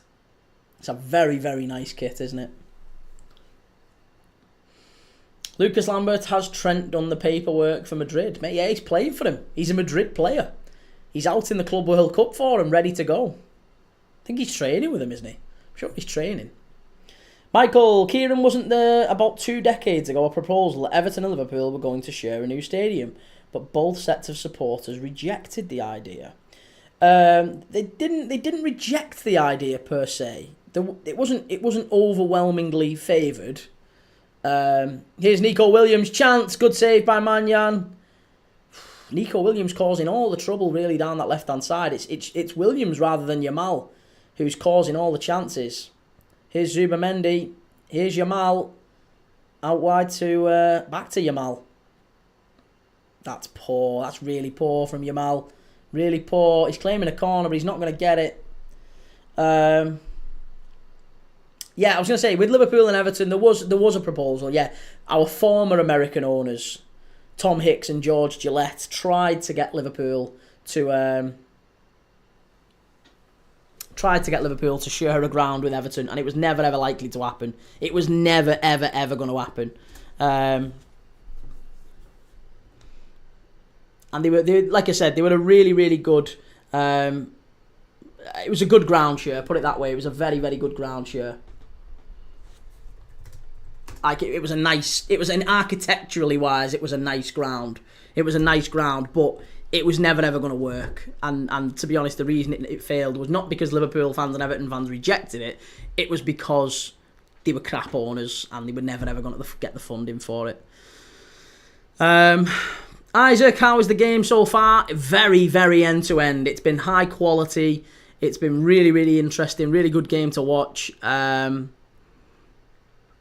I do think Spain look quite vulnerable defensively, though. I'll say that. I think Lenormand and Hyson as a centre-back partnership, it's not quite working up to this point. It isn't quite working.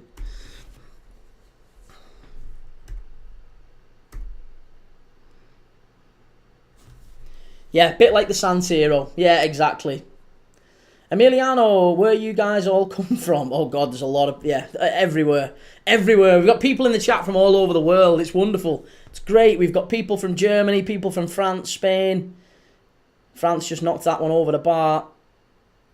Rabiot and Theo Hernandez have been the two most dangerous people for the French so far.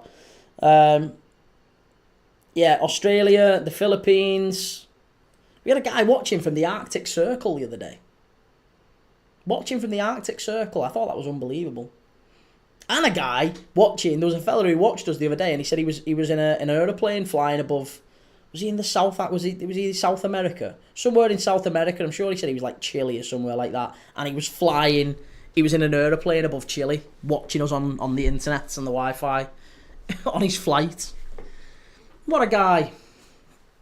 Do you know what number Frimpong is? No, we don't know that just yet. Michael Oliver refereeing this game is diabolical, says Reese. This deserves a better ref. He's not really had too many decisions just yet, to be fair to him, Reese. He's done okay. Give him his credit just yet. Maybe we'll pick at him in time. Knick-knack, Timbuktu. Oh, you're in Wiltshire. Nice. My mother-in-law's from Wiltshire. Normal guy, I'm from America. Okay, whereabouts in America? We've got another fella from Texas who watches us quite regularly.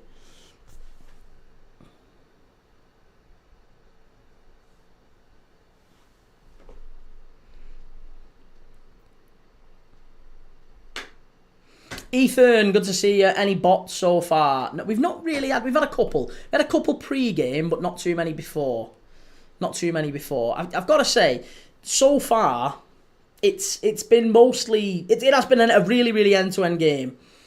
Here's Lamine Yamal picking it up on the right-hand side for Spain. Ball into the box. It's it. Williams. He scored it. It's 1-0. Spain are 1-0 up. There you go. Get in. It was a little layoff onto the left-hand side, and Nico Williams smashes it into the roof of the net on the penalty spot. Manyan, no chance. Great finish. Nico Williams puts Spain ahead. There you go. We thought Spain would take the lead. I said that. Spain to take the lead. France to win it in extra time. It started. Good goal. Very, very good goal. Yeah, very good goal.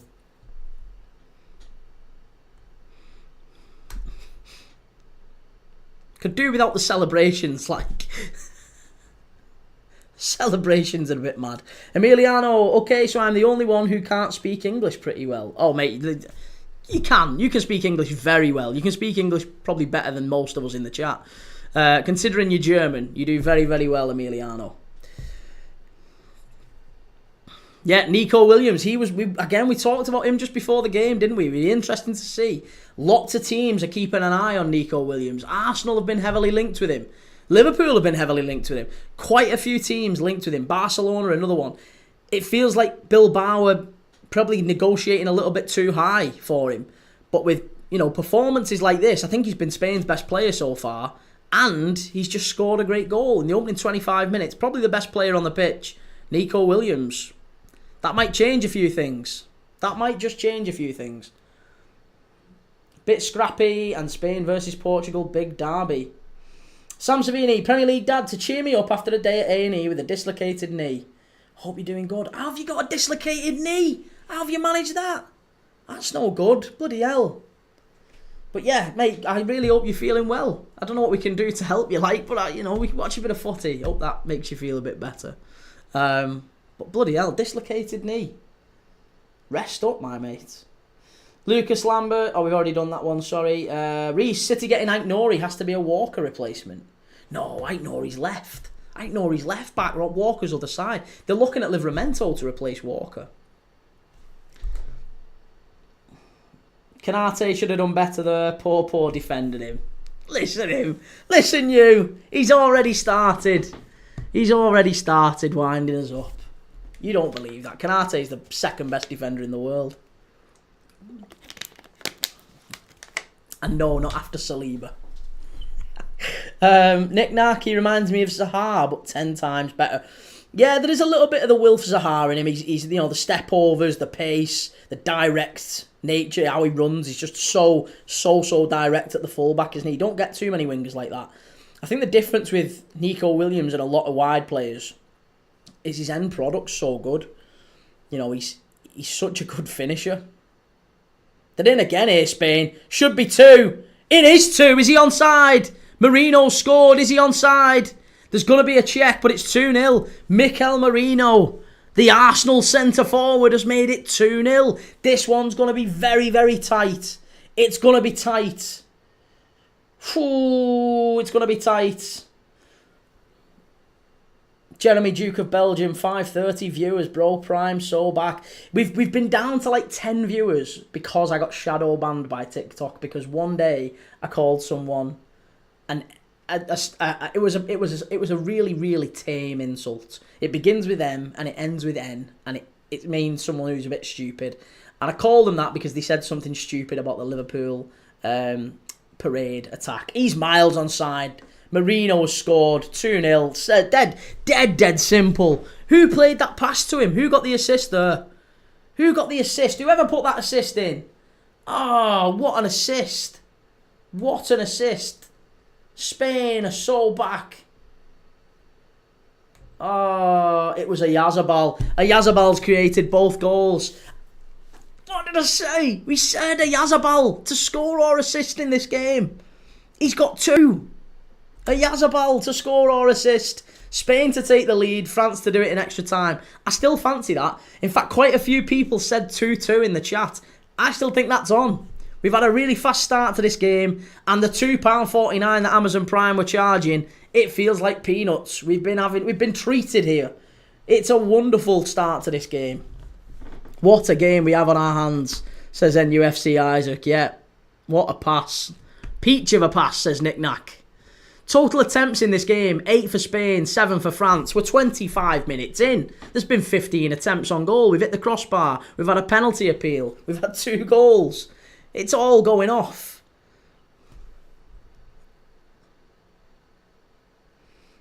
Cucurella is pocketing Dembele and Elise right now. Best left back in the league or not. Mate, France, he's not pocketed him. France had a clear one-on-one down Cucurella's side. They had a clear one-on-one down his side. It's Luke. Mbappe about as useful as Hoyland so far. Keeps losing it. Connor S, what's the channel? It's on Amazon Prime, Connor. And you do have to pay for it. Yeah. Lucas Lambert, Conor Bradley would be good in this game. Marino making Canate look like prime Harry Maguire. Harry Maguire. Normal guy, I've still got 3-2 France. There's goals in this, isn't there? There's definitely goals in this game. I'm telling you there's goals in this game. It's all kicking off. It's all going off.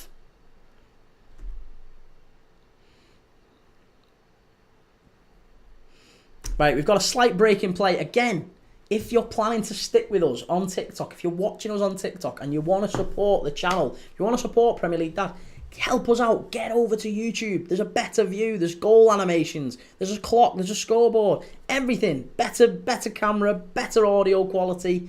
Get over to YouTube, Premier League Dad, if you want to help the channel. No pressure though. Stay on YouTube. Stay on TikTok as well if you want to. Lucas Lambert, what score was it in the Euros when this game was played? I think Spain won, didn't they? The last time France won was in the 2021 UEFA Nations League, didn't they, against these? Nico Williams and his brother Inaki both play for Bilbao, yet one plays for Spain and the other plays for Ghana. Yeah, Inaki is a Ghanaian. I mean, they both. The story of the Williams brothers is really interesting. Didn't they arrive from a truck? They were on the back of a truck with their mother. I'm sure I read that somewhere. It's like a harrowing story if you read about how they got from Ghana to Spain, and you know that's why they feel such a strong connection to it. But yeah, I think Inaki plays for the parents' homeland, let's say, and Nico plays for obviously for Spain. But yeah, it's a really interesting read up on it. It's a cool story. Michael 2-1 to Spain in the Euros. Normal guy 2-1 Spain won. Yeah, I thought Spain won it. The last time I saw France won it, the last time was in 2021, I think, and that was in the Nations League. Yamal is looking dour. Oh, Yamal is cooking Douay right now. Neither have done anything. I don't know how he's cooking him. Neither have done anything in this game. If anything, Elise has been the best attacker beyond Nico Williams. I would say Nico Williams and Elise have shown the pair of them up at this point. France are getting over to the far side here. Here is Douay. Poor first touch. Shot. Good save by Unai Simon and cleared away by Hyson. Just as I was slating Douay and saying he's not done anything, what does he do?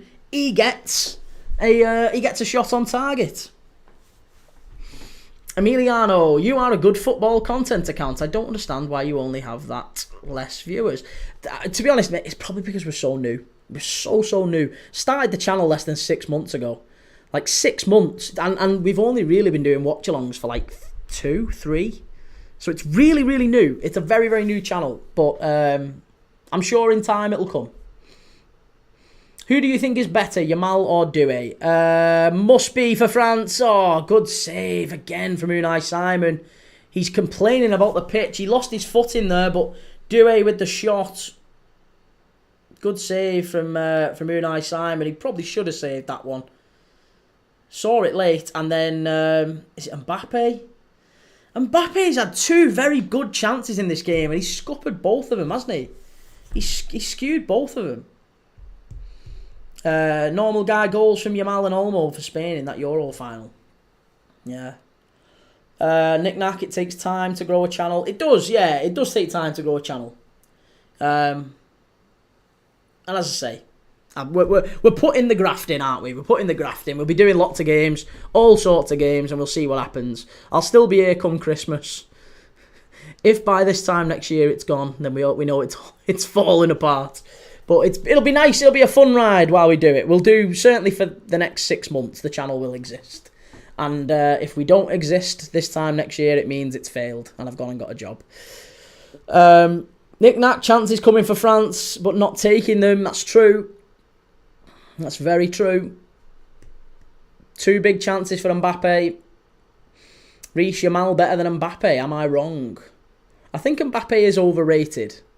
And I think we're seeing a little bit of that at Real Madrid. I don't get me wrong, I think he's a very good player. I think he's one of the best centre-forwards in Europe, one of the best in the world.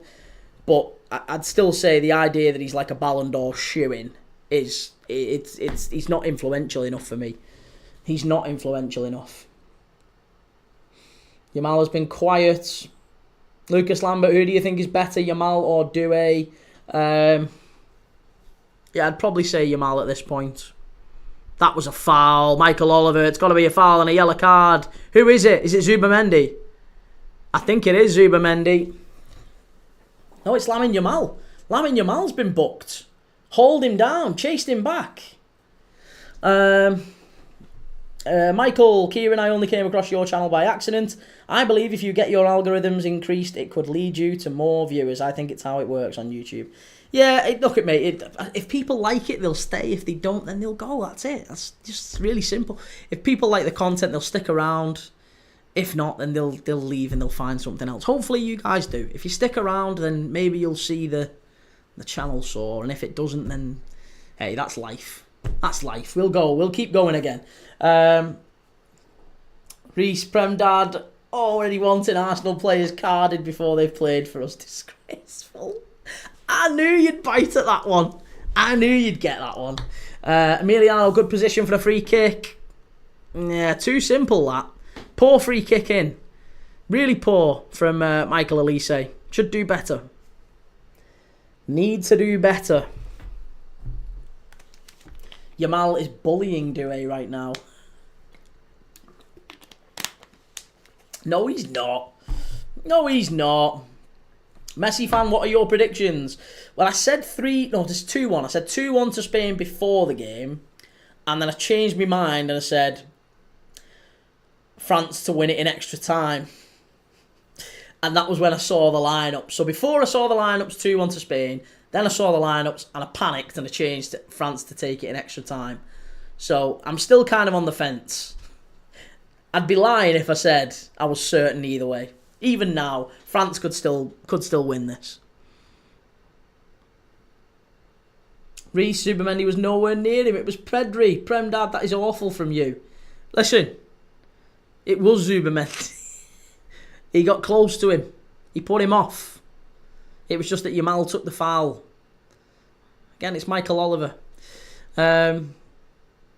It's Luke. Reducing games to player X v player Y annoys me way more than it should. I know. It's a team game, innit, mate? We say this a lot on this channel. It's a team game. It's not about star boy versus star boy. That's what the marketing people want you to believe. That's how they want it to be. And it isn't that way. We know it's not that way. Right, free kick to Spain here. 35 minutes gone on the clock. Ball into the box. Comes out. Chance. Oh, it's cleared away. Cleared away by France, and again they're on the counter. It's all gone a bit scrappy since that second goal. There's not really been a lot of footy on the deck. Andre, why Deschamps doesn't call up Thuram from Juve? That guy is a beast. Thuram doesn't play for Juve. Thuram is on the bench from Inter, and so is Kolo Muani from Juve. I assume that's who you meant. Both of those are on the bench. Yeah, both of those are on the bench. CJ Yamal took it personal when he heard Doué is the upcoming star boy. Nick Knack surprised. There is a third place game. Hardly worth it. I don't think a third place game's worth it in a World Cup, is it really? Isn't it mad? The fastest ever goal in a World Cup is in a third place playoff game, isn't it? Turkey. Was it Turkey against South Korea? Or Turkey against... I think it was Turkey against South Korea, wasn't it? In 2002 World Cup, Hakan Şükür scored. Yeah. That was a great World Cup, that 2002 World Cup.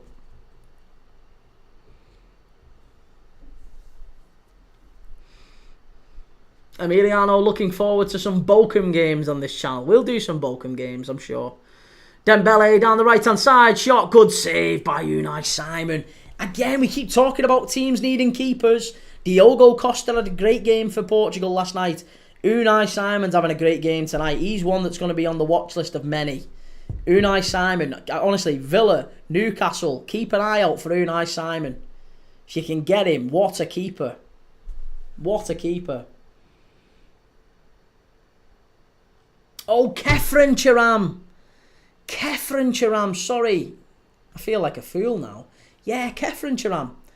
I completely forgot about Thuram. I don't know why Thuram isn't playing. That's a good point, actually. Why is Kefren Thuram not playing? I mean, I would have thought, do you know what? Kefren Thuram has had a better season than Kouadio Kone, I think. I mean, Kone wasn't that bad in the second half of the season for Roma, but I think Kefren Thuram would have been a better shout than Rabiot. Put it that way. Better shout than Rabiot. Yeah, apologies. You're right. I completely forgot about that. Reece, Saka will always be the original star boy. Messi fan wants the score. It's 2-0 to Spain. Spain 2, France 0.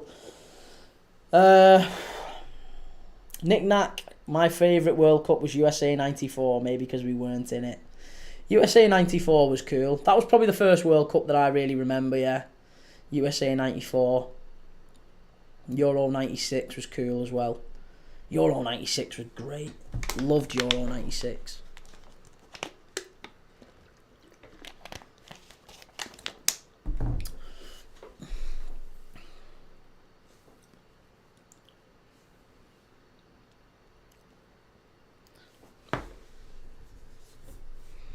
Lamine Yamal, brilliant play down this right-hand side. Shot, chance. Oh, it's gone. Has Tamale scored? No, he's not. No, he's Lamine Yamal has just skipped past. Who is it? He skipped past there? Not Lenormand. Langley.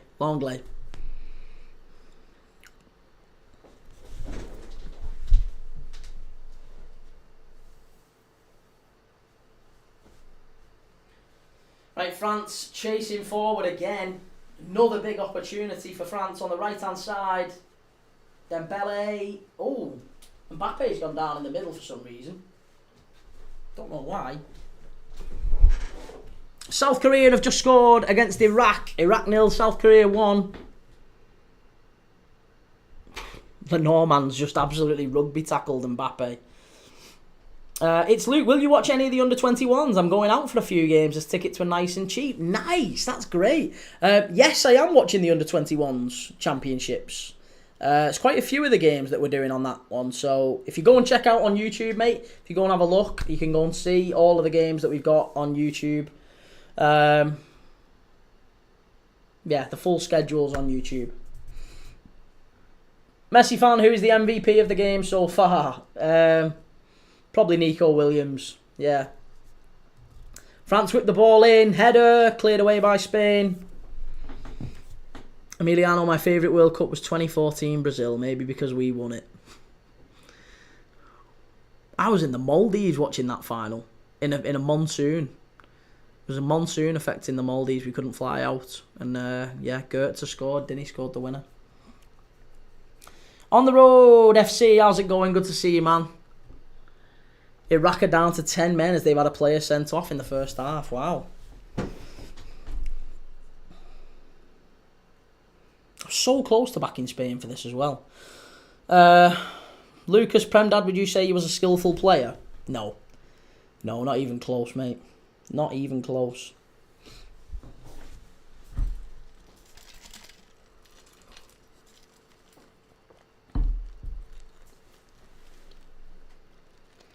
Max Tittle.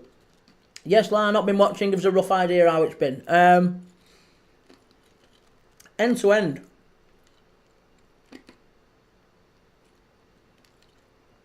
France. Oh, good save. Unai Simon's pulled off some unbelievable saves. Some properly unbelievable saves. Unai Simon has... he would have been offside there, Dembele. But yeah, Unai Simon's played some really good saves, or done some really good saves in this game. He's playing very well. France just, they're not really cutting it. Deschamps looking a really frustrated figure on the touchline there. Spain 2-0 up. Who does Simon play for at the minute? It is, it's at Bilbao, Athletic Bilbao. Premdad, do you know the Andy Tate, you are a fool meme? Andy Tate? The Andy Tate one? Are you Andy Tate as in Andrew Tate? As in, no, I don't know. No, I don't know that. You are a fool. No. When you said Andy Tate, for some reason, I thought immediately Little Britain, for some reason. He was called Andy, wasn't he? That was Andy Pipkin. No, that's not him. Don't know where I've got that one from. What were the goals like, says Max? First one was a ball into... It was a Yazabal. Ball played into a Yazabal, basically on the penalty spot. Back to goal. Kanate just behind him. He kind of held off Kanate, rolled it to his left, and Nico Williams was there. They've scored again. It's 3-0. Dane Hyson, is he on? No, he's offside. Oh, that would have been some goal. Spain should have been 3-0. Should have been 3-0. Phew, there's going to be a check on this one. There's going to be a check on this. But yeah, Max, the ball got rolled to the left-hand side. He's onside. Right, hang on. Yeah, nah, he's off. He's off. He is going to be offside, sadly. Oh, unlucky for Spain. Yeah, he's going to be off. I mean, to be honest, we thought Ronaldo was off last night, didn't we? We all thought Ronaldo was offside. So this one might be onside. This one might actually be onside. I'd be very surprised. Thank you for who's just ever sent the gifts. Thank you for that. Really appreciate the gifts. Goal check, offside. Yeah, it's been given offside. Yeah, so the first goal was the ball was rolled to the left-hand side and Nico Williams just smashed it into the roof of the net. About 10 yards out, just past the penalty spot. Great goal. And then the second one was a lovely, lovely pass. Again from a Yazabal. Flicked over the back line. And Mikel Merino ran in behind, one-on-one with Maignan. And just one-on-one, just kind of smashed it in at the near post, low and hard. Good finish. Very good finish.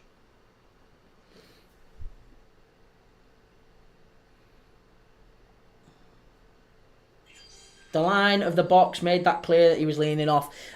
I know, but the same could have been said with Ronaldo's goal last night. Ronaldo's goal last night looked offside. Yay! Look at all them. Thank you very much. Cheers for that. Appreciate all the gifts. Cheers, man. Spencer Richardson, Michael Oliver can't ref. That's really good play again. Spain coming forward. Ball across the box. Straight to Maignan. Nick-Nack, what a player Hyson is and still only 20. Just hope Real Madrid actually play him. They'd be a fool not to. He's a wonderful player. Everyone could see that though at Bournemouth, couldn't they? To be honest, his teammate Zabanyi's not a bad player, you know. He's not a bad player. I think he made Hyson look very good at times. Zabanyi's talented and he's quite young. Nick-Nack, I think our Premier League VAR would have ruled out the Ronaldo goal. Whoa, that's maybe a yellow card for Rabiot. No, he's not getting a yellow for that.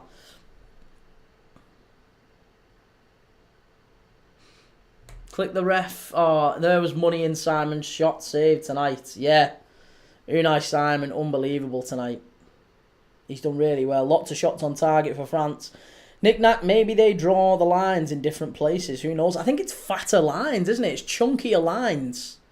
That does make a difference, doesn't it? If the line's touching, then he's off. If he's on. If it's not touching, then he's off. Maybe it's just tighter, you know, chunkier lines.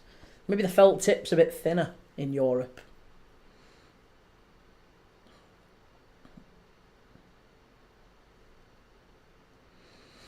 Right, a minute to go to half-time here. Emiliano, I still think Ronaldo was offside. Mate, me and you both. You and me both. Oh, I have £4 on both. Keep 6 or more saves and each team over 5.5 corners. 5 on 1.1k back odds boost. Nice. Well done.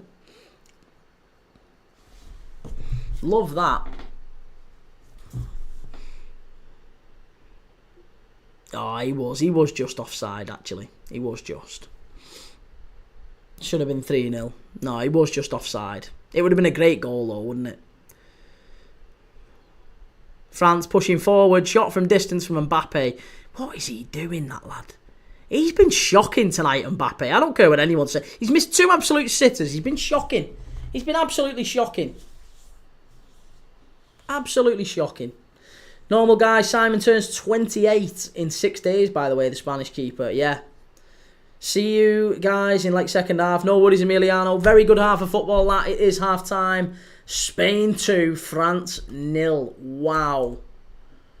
Loved that half of football. Very, very good half of football.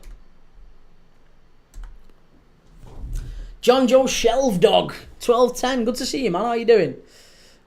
Score A is 2-0 to Spain. Spain 2, France 0. Nico Williams and Mikel Merino with the goal.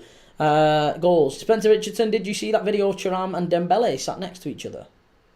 No, I haven't. Why? What happened in it? Give me the cliff notes. The scrum down. That Mbappe couldn't hit the side of a Renault Espace. Rufus Smalls. Sammy X69, what are your thoughts on this match so far? A great game, end to end. Both teams could have. Honestly, I think France could have been ahead. France have had enough chances to be ahead. Mbappe's wasted 2 of them. The keeper's been on fire for Spain. Unai Simon's pulled off a couple of probably saves that you'd expect him to make, but he still has to make them. Mbappe, I think, has missed 2. Definitely 1 sitter, but 1 I would say he should have probably done better with. They've hit the bar, France as well. Now, you could say at the other end, Spain have scored 2 and they've had a goal ruled out for offside. So, And they've had a penalty claim as well, Spain. So it's been end to end. You can see, look at that. Passing, possession-wise, 50-50. 4 shots on target for Spain, 5 for France. Corners, 3 for Spain, 2 for France. It's been very, very close. Very, very close. Really close game. 2-0 to Spain.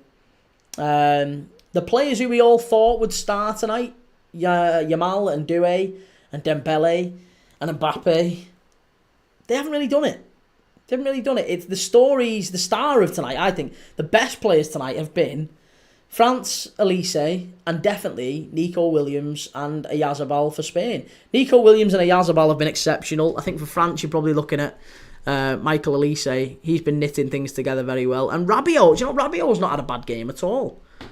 And Theo Hernandez. Theo Hernandez has done well too. Knick-knack, how do they decide who plays at home in these semi-finals? Well, this is in Stuttgart, mate. This isn't in Spain or France. It's in Stuttgart. Yeah, it's in Germany. Normal guy, Mbappe, stinker, and hooked. Knick-knack, Spain have been clinical, France haven't. Yeah, it is. It's just a case of them taking chances, haven't they?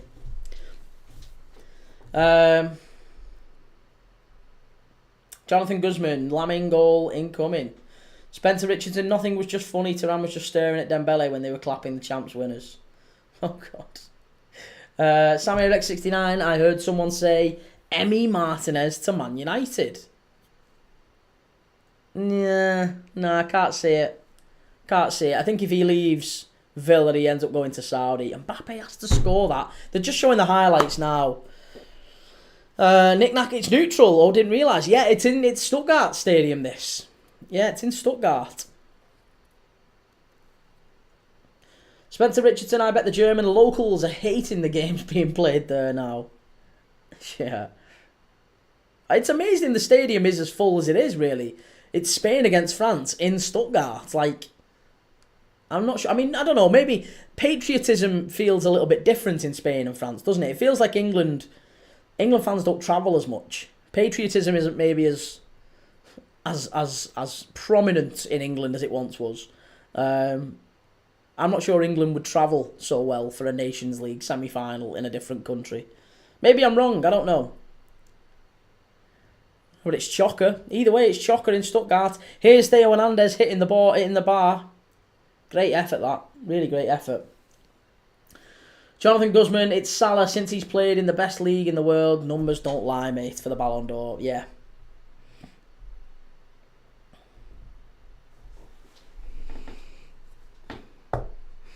Knick-knack, where was last night's game played then? I don't know, actually. Let's have a look. Yeah, let's have a look. Nico Williams has been great this game. It was Munich in last night. Okay, there you go. Munich last night. Do you know what? I knew that. I should have known that. I saw that on Twitter after the game. The Daily Mail reporter for Liverpool, what's his name? Is it Luke? Or Lewis? Lewis. He took a picture of himself just outside the stadium. I remember seeing it last night and thinking, yeah, Munich. At the Allianz, there you go. England fans are known for travelling anywhere and everywhere, says Knick-knack. Yeah, I mean, isn't it? It's mostly lower league fans, isn't it? It's, fans of Gillingham and Bury and those sorts of clubs. The clubs who don't necessarily travel all that often in Europe, they follow England. Grimsby fans. Does feel like that's become a more common thing. Ionex, thank you very much for joining the fan club. Appreciate it. Thank you for the hearts. Thank you for those who've subscribed. Thank you if you're going over to YouTube and subscribing. Thank you for the likes and the comments and everything. We are going to be back for the second half in literally 5 minutes. Just give me 2 minutes. I'm just going to nip to the loo. Samiros, good to see you. Kaylin, they're also on trophies for Dembele and Rafa, favourites and deserving. I think the Ballon d'Or can only go to Salah. The Ballon d'Or can only go to Salah as far as I see it. Yeah. Okay, back in 2.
That was some finish by Marino, wasn't it? Sorry. Lenzen got a Fredo as well. Cheeky Fredo. Bro, sell the Juve shirt to me. You can have it. You can have it. Go and follow me on YouTube. Go and subscribe. I'm doing a giveaway. My missus is doing me head in. She's desperate for me to give all these shirts away. I've got about 100 of them.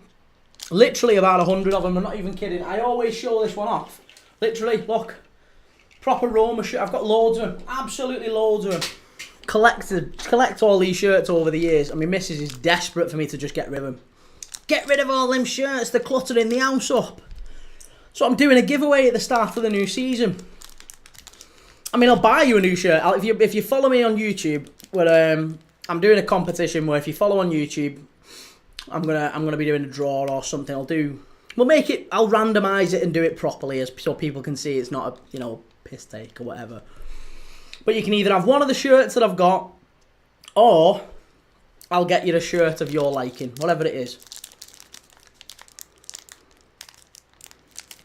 Mate, let me get the Roma shirt. I'll buy it from you, the Totti. Like I said, I'm game for whatever people. If you want to make, you can make me an offer. You can have it. I'll take a free one. Any international shirt. So I've got Argentina. I've got the Brazil away kit there. I've got a Spain World Cup winning shirt there from 2010, was it? Yeah, got some decent shirts. Got some nice shirts.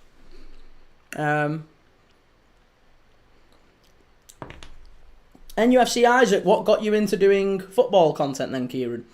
Well, two things really. One, I've just always loved football and I always watch football, and it felt like I should really have a YouTube channel or some sort of channel where I watch football and talk football, because it's literally all I do. I love it. Some people have other hobbies and that's fine, whatever, different strokes for different folks. I just love watching football. If there's a ball on a grass somewhere, I'll watch it. I'll literally, whenever I take the dog over the park, I'll go and watch Sunday League footy. I'll go and watch pub football. I don't mind. I love watching football, whoever it is. Fascinates me. Some people think it's boring, but I love it. So, I said I'd do a channel with just watch-alongs and the occasional video and stuff. So, that's what I did. And also, I quit my job. I decided to quit my job for a variety of reasons, but I decided to quit my job to give this a go, to give it a proper go. So this is my full-time job. I make no money from it right now because it's still like 6 months old. I make absolutely no money from this channel, but I'm doing it full-time, and hopefully one day it will make me a bit of money. Maybe not a millionaire, but maybe it'll make me a little bit of money. Even if it just makes me a couple of quid. A couple to pay for my little girl to go, I don't know, Alton Towers or wherever. But yeah, I'm not after being a millionaire from it. I just want to watch a bit of football, and that'd be my job. It'd be a lovely job, wouldn't it? Getting paid to watch footy for a living. And maybe it's a possibility. Maybe not. Maybe it'll all go tits up. If it all goes tits up and I have to go and get another job again, then that's life. That's part of the charms and the wonderful thing of life. Sometimes it doesn't quite work out, your dreams, and you do something else, you pivot. But knick-knack, I quit my job to be a poker player when I was in my 20s. Didn't work out, sadly. My big brother was a decent poker player. Yeah, he did that for a little while. Did quite well in tournaments and stuff. I don't know how to play it. I have no idea how you play poker, but it always fascinated me. Callum, if I win it, Kieran, I want a France one with Mbappe on the back. I love the guy. So sad he plays for real. Okay. Yeah, well, we can do that. Let's do that then. Let's do that. If you win it. Obviously, if you win it. But we will. We'll do a giveaway. Start of the new season, I'll do a giveaway. And obviously we're doing 2 leagues as well. We're doing 2 big leagues at the start of the next season. We're doing an FPL league, a Premier League Dad FPL league. We're also doing a Premier League Dad prediction league. So if you're good at predictions, you're good at the FPL, we're going to have a league table for it. Prizes for both of them as well. So get involved. Make sure you followed. Make sure you've liked. Michael Goldbridge and Don Robbie have made a small fortune from their football channels. Well, hey, listen, I wouldn't mind being a pound behind them, but I'm not aiming to be. And to be honest, I don't think I'm anything like them. It's a little bit of a different vibe on here, I think. Do you know, I hope you agree. I don't mind them. I think Goldbridge is entertaining, and you know, Robbie's got his thing with AFTV and stuff, but I think it's a slightly different vibe on here. And some people like it, some people don't. Callum, I was so good at predictions in the 24-25 season, I would have won that. Well, let's see if you're any good again. Put your money where your mouth is. Well, you don't have to put any money in, but you know what I mean. Put your money where your mouth is, see how you go. Did Yamal get a shot on target? Says Narcis. No, he didn't. I don't think he did. I think the only shots on target for Spain were Marino,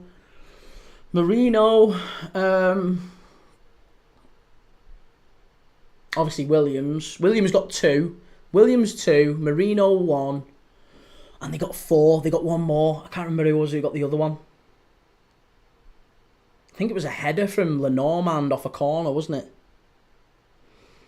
Knick-knack, I can't stand Goldbridge myself. And knick-knack, all you can do is find your own niche. Yeah, we'll see. We'll see, mate. Like I said, we'll see if it works.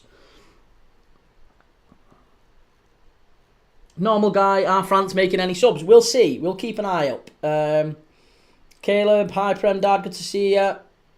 Samir X69, pro tip, pick a player and glaze him in every TikTok. Mate, I know, but that feels a little bit forced to me. Feels a little bit forced. Jaden, where can I watch it? You can watch it on Amazon Prime, mate. Yeah, this is the thing. I will never, ever, ever do that. I'll never, ever do that. That's not me. I'm not like forcing reactions or whatever. How I react is how I react. I'm watching the game live. I'm not putting it on. I would love the Spain kit, says Tony. Yeah, like I said, get involved. Get involved, Tony. You're obviously already subscribed, I hope. So, yeah, if you subscribe to the YouTube channel, Premier League Dad, we'll be doing a draw at the start of the season. And we'll get in touch with the winner. And obviously, if you want one of the kits that I've already got, or you want a different kit, I'll buy you. It's not a kit, a top. I'm not doing the full kit anchor thing, but we'll do the top. We'll do the top. Callum, crazy Mbappe debut season, 16-17. I was 11, I'm 19 now. He's been around for time. Good player, Mbappe. Very good player. Lamine had a shot on target. No, I don't think he has. I think it was 2. It's definitely 2 for Nico Williams. Spain had 4 in the first half. 2 from Nico Williams, 1 from Mikel Merino, and I think the other one was Lenormand. I think it was Lenormand. It was someone off a corner. It was Lenormand or maybe Heisen. It was someone off a corner, I'm sure. But nobody else has had one. Right, we're off for the second half here now. We're off and underway for the second half. Can France get back into this? Let me know what you're thinking. Let me know your thoughts.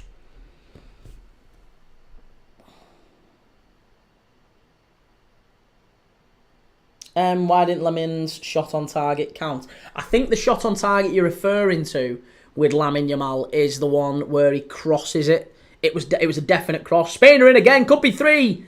Ayazabal's got to finish that. Is he onside? No, he was offside. If Ayazabal gets that, I mean, if he's onside there, he has to finish that, but he fluffs it anyway. Yeah, he shot. It wasn't a shot on target, mate. It wasn't. It was a cross from the left-hand side. There's no way you're getting a shot on target. Jaden, did you pay for it? Yeah, I did. £2, £2 something to pay for it to watch it tonight.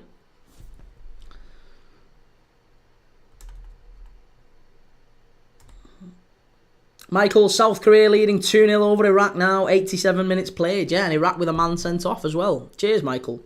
Callum, these two teams are defo going head-to-head for World Cup titles in years to come.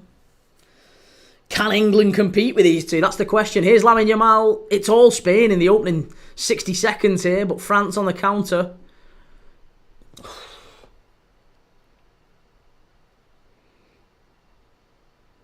M15-7, I wouldn't have seen it unless it was the one that Kieran said. Yeah, it was the cross. It was honestly, it was the cross. It was the one down. That's the only one, and it was a cross that the keeper caught. It was more of a cross than a shot. There's no way you're getting shot on target for that. So it's no surprise that Opta or whoever it is that dictate that has said it's not a shot. Spain had 4 in the first half. 2 Nico Williams, 1 for Marino, and I think the only other one was the header off the corner. That's it. Kaylin, what was that you saying? Sorry, Kaylin. Problem with England is they have a world-class team but just don't know how to gel or get the best out of them. Do you think Tuchel can change that? That's going to be the question, isn't it? M15-7, 100% across. Yeah, I'll listen. I'll fight with you every single day against the bookies on that one. You know, I absolutely will fight you on that. Anything you're doing that gets that one, go for it. But I think you're pushing it to say that's a cross. So that's a shot on target. Here's Dembele down the left-hand side. Knick-knack, if Spain do get a third, surely that's that. France are in. Chance. Oh, just across the face of goal. Dembele at the far post third, sliding in. He should have really got that. I think he's got to anticipate that. Hernandez with the shot. Well, it's a cross-come shot, but Dembele is about 2 yards back. He's got to anticipate that. Normal guy. What a miss. There's just a little bit unlucky, that.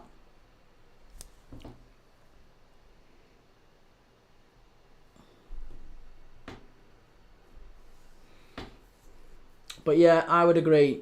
If Spain do get a third, I think that's the game done. I think that is the game done. I think Lamine Yamal's just gone down here with an injury. He's changing his boot, or he's doing something with his boot. Well, it's not Lamine Yamal. It's Nico Williams. Yeah. Wow, we've got a quick break in play again. I'm going to say it again. I'm going to self-promote again. Shameless.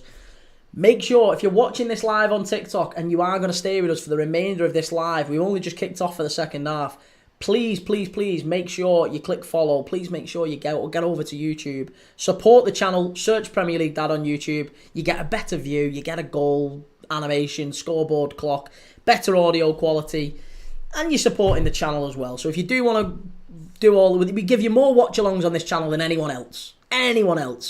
I am absolutely confident in that. You won't get any more channels, any other channel anywhere else that gives you the sort of volume and quality of watch-alongs as we do right here. We're live for Zambia against Comoros tomorrow in the COSAFA Cup. Come on. And then Wales against Liechtenstein. Talk about commitment, dedication to the cause. So thank you for the follow straight away, by the way, SN.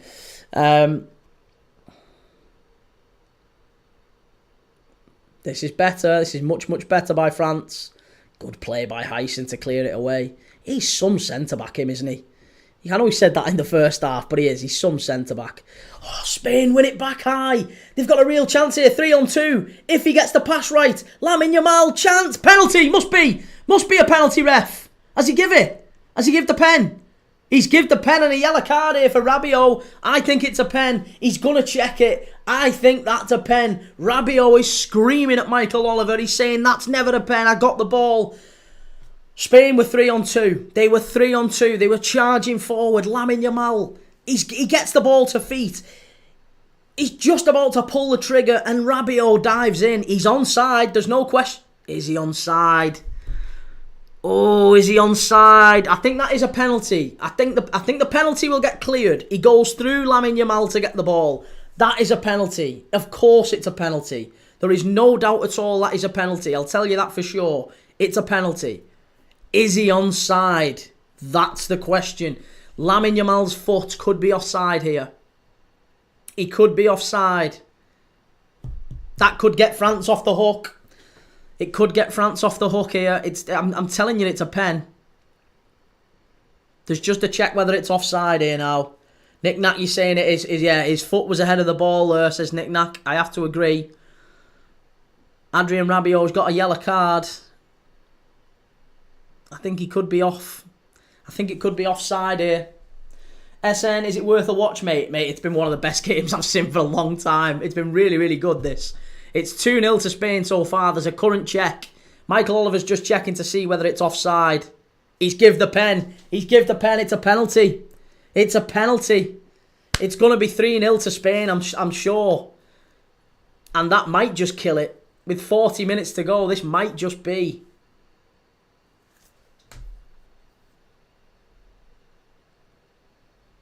Whoa.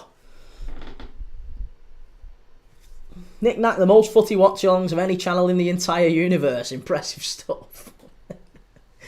Yeah, it was a pen. Rabiot can have no complaints with that, can he? He can't complain. That is a definite pen.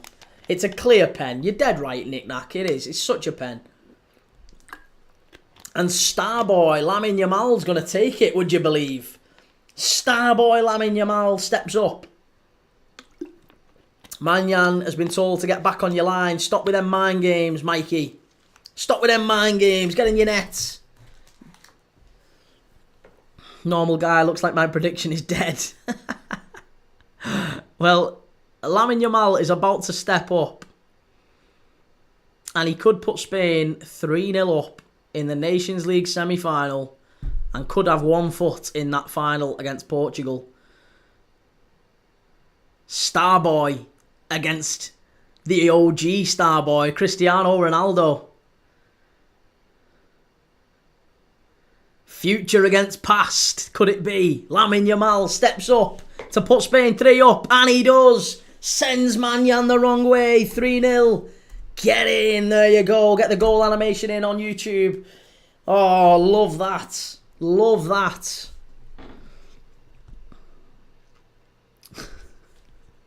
Oh, no. Kolo Muani on the bench there. He's looking and thinking to himself, why am I not on this pitch? I could do better than Mbappe. I could do better than Mbappe. Rabiot still complaining to Michael Oliver. How are you complaining? You went through the player to get the ball. It's the clearest thing you'd ever like to see. Clearest pen you'd ever likely to see. Clearest. Knick-knack, Spain are the better team. Absolutely. France haven't been good at all. Awful, actually, says Tony. I'm not sure I'd say they've been awful. Spain have just been clinical. I think that's what we're talking about. I think Spain have... France have created some chances. They have. They've just not taken them. Spain have also created some chances. As you'd expect, they're both very good teams. It's just that Spain have been absolutely clinical in taking the chances. And it's 3-0. They've put them to the sword. It's exactly what you'd expect. M15 and Mbappe's fell off. Oh, God. Knick-knack, it'll be something special if France turn this around. Yeah, I can't see France turning it around now, sadly. I think Spain go on. If anything, France look like they're about to fall apart. France look like they're about to fall apart. Oh, they've done it again here. The 2-on-3. The 2-on-3. Here's Nico Williams down the right. Into Zubamendi. Oh, it's 4. It's 4. It's Pedri, not Zubamendi. It's 4, and it's Pedri. Oh my goodness me, this is an absolute blitzing. It's an absolute walkover. The Spaniards, they've done it. They've absolutely smashed them. They have absolutely smashed them. 4-0, and this is a statement win, isn't it? This is a statement win from Spain. This is telling the rest of the world, listen, we mean serious business here. Yamal, Pedri, Nico Williams, you know, I'm not going to say Mikel Merino, but the other three, that's some team, isn't it? And you know, and then you've got Hyson and Pau Kabasi at the back, Gavi as well. You know, this is an unbelievable side. It's an unbelievable side, and you know, Pedri there, that was some touch from Pedri.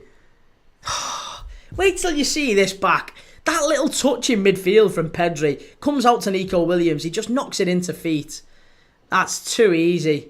That's too easy. And you can see, do you know what as well? You can see Konaté's frustration as well. Konaté's frustrated because it looks like they're just all over the place at the back.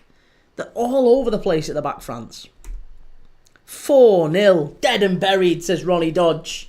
You know it. Lovely, lovely goal. Knick-knack, you don't beat the best team in the world. Football with Longley at centre-back. Yeah, Clement Longley's not had a good night. And you know, thus, Konaté's not had a good night, has he? Because it's, you know, again, it's a team game. And you look at the back, I think Theo Hernandez has pushed up far too high. He has been dangerous, Theo Hernandez, but I think he's pushed up far too high, far too often.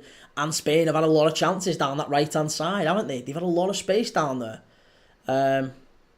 Longley's been all over the place compensating for that. So Konate's been isolated. That's what happened with the first and the second goal. And to be honest, it is what happened with the third. The counter-attack, Spain pinched it high up, they pressed, they pinched it high up, Rabiot ends up chasing back, diving in recklessly, and they get it all wrong, France. Deschamps has got it all wrong tonight. The tactical setup from France has been poor. I think the team selection's been poor. And yet again, we're talking about a manager who was committed to leave. You know, Inzaghi left PSG, left Inter, didn't he? Inzaghi had confirmed it's a penalty to France. It's a penalty to France. Oh my God. Pedro Porro dragging Mbappe back. This might be a dive. This might be a dive again. Michael Oliver's going to check this. As I was mid-rant, the ball got played into Mbappe. He gets wrong side of Pedro Porro and he's all over him. Let's just see. Oh, you're not getting a pen for that. Come on. You're not giving a pen for that. That's so bad. You can't give a pen for that. I'm sorry. No, I'm sorry. I don't like that. I don't think that's a pen. I don't think he's going to turn it over. I don't think he's going to turn that over, but it is a pen. It isn't a pen. I don't think that's a pen. I don't know why there's a check. There's no way he gets sent to have a look at this. It's soft. It's very soft. Do you know what this is? This is the penalty that happened in the game against Arsenal. Do you remember the game against Arsenal at Real Madrid? That penalty against where it got given and then the ref went and looked at the VAR and it got overturned. It was exactly the same as that. Mbappe is going to step up here to make it 4-1. Comeback could be on. There you go. 4-1 France. Spain. Could that put the doubts? Could that get the doubts coming? Are we about to see the comeback of comebacks? Oh, knick-knack consolation though doesn't really matter. I don't know, mate. It's still a long time to go in this. Got half an hour left. In this one. Could be a huge game. This could be a huge finish. Porro the clown, says Ronnie Touch. I didn't think that was a pen. I'm really sorry. I don't think that was a pen. Reveal clothing baffles me how people say Bellingham's better than Pedri. No chance. Pedri can play deeper. I think Pedri's a centre mid. I don't think he's a number 10 in the way that Bellingham is. Bellingham tends to play. He's played mostly as centre forward for Madrid, hasn't he? I don't think he is a centre midfielder, Bellingham. You're right. I think he has no defensive discipline at all. Reveal clothing. KMC. Got to be favourites for the World Cup. The structure and system they have for their national team is mental, Spain. Yeah. It's Luke. Langley is not a good player. Porro tries to cover from having his knees dislocated by Trossard. Michael, isn't this VAR different from the Real Madrid-Arsenal match as this is the one that's automated? No, I don't think. No, it's not automated. It's still operated by people. Yeah, it's still operated by people. The only thing that's operated semi-automated is the offsides. Yeah, only the VAR is offsides is semi-automated, but the VAR is not. That's a real human. Yeah.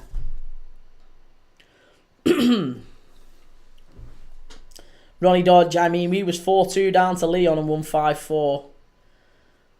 In fairness, I think Leon were far worse than Spain are. I think you're not going to see Spain throw away a 4-goal lead.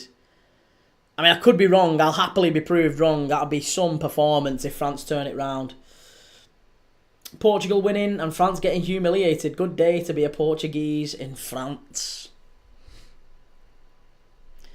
Emiliano, all in all, deserved, but this was not a pen. I have to say, I agree. I didn't think that was a penalty at all. I was amazed that they gave that as a pen. Bring on some subs, says Samir X69. What subs would you bring on if you're France at this point? We did say, didn't we, in the first half, we thought the subs bench for France looked a lot stronger than Spain's, and you know, maybe they could make the difference with the subs. Would you take Mbappe off? Would you put someone like Kolo Muani on? Players who are in form? Someone like that. Who else could they bring on? Let's have a look at France's subs bench, actually. See what changes they could possibly make. Cherky, maybe Barcola. Chance. Oh, wide, just wide. Deschamps is absolutely fuming. Dembele. It was Doué, not Dembele. Doué, absolutely brilliant there. Down the right-hand side, cuts in. It's literally inches in it. He's curling just in. Unlucky. Really, really unlucky. Could have been 4-2, that. So close. Yeah, they've got Marcus Thuram. They've got Zaire Emery. They've got Kolo Muani. They've got Cherki. They've got Barcola. They've got 4 or 5 players there, France, that they could bring on that could make a real difference in the final third. I just wonder whether or not they've got the balls at this point to take off Kylian Mbappe. Or Dembele, or Doué, by the way, because none of them three have really done much tonight, have they? None of that, much sort of resolved attack for France. It just hasn't really done much. Fabian Ruiz is coming on here. There are going to be some changes. Barcola is coming on, as is Gusto. Why do managers do that? Doué is coming off. I think it's going to be Doué off for Barcola. Gusto has come on for who? And it's Cherki coming on as well. Cherki on, Barcola on, and Gusto on. 3 changes for France already. Who's gone off? Elise, Doué, and Kalulu. Dani Olmo and Fabian Ruiz coming on for Nico Williams and is it Cucurella? Zubamendi? Who's gone off? Pedri. Pedri's gone off. Need to rest legs for the final, says Nick Knack. Oh yes. It's bold, but it's absolutely right. Barcola, and I trust you. Spain need 1 more to end this. I think 4-1 might just do it. Yeah, I think 4-1 might just do it. Callum speaking into existence there, Kieran. I know. Spoke it into existence. Cherki and Barcola on. Literally seconds before we said it. It happens.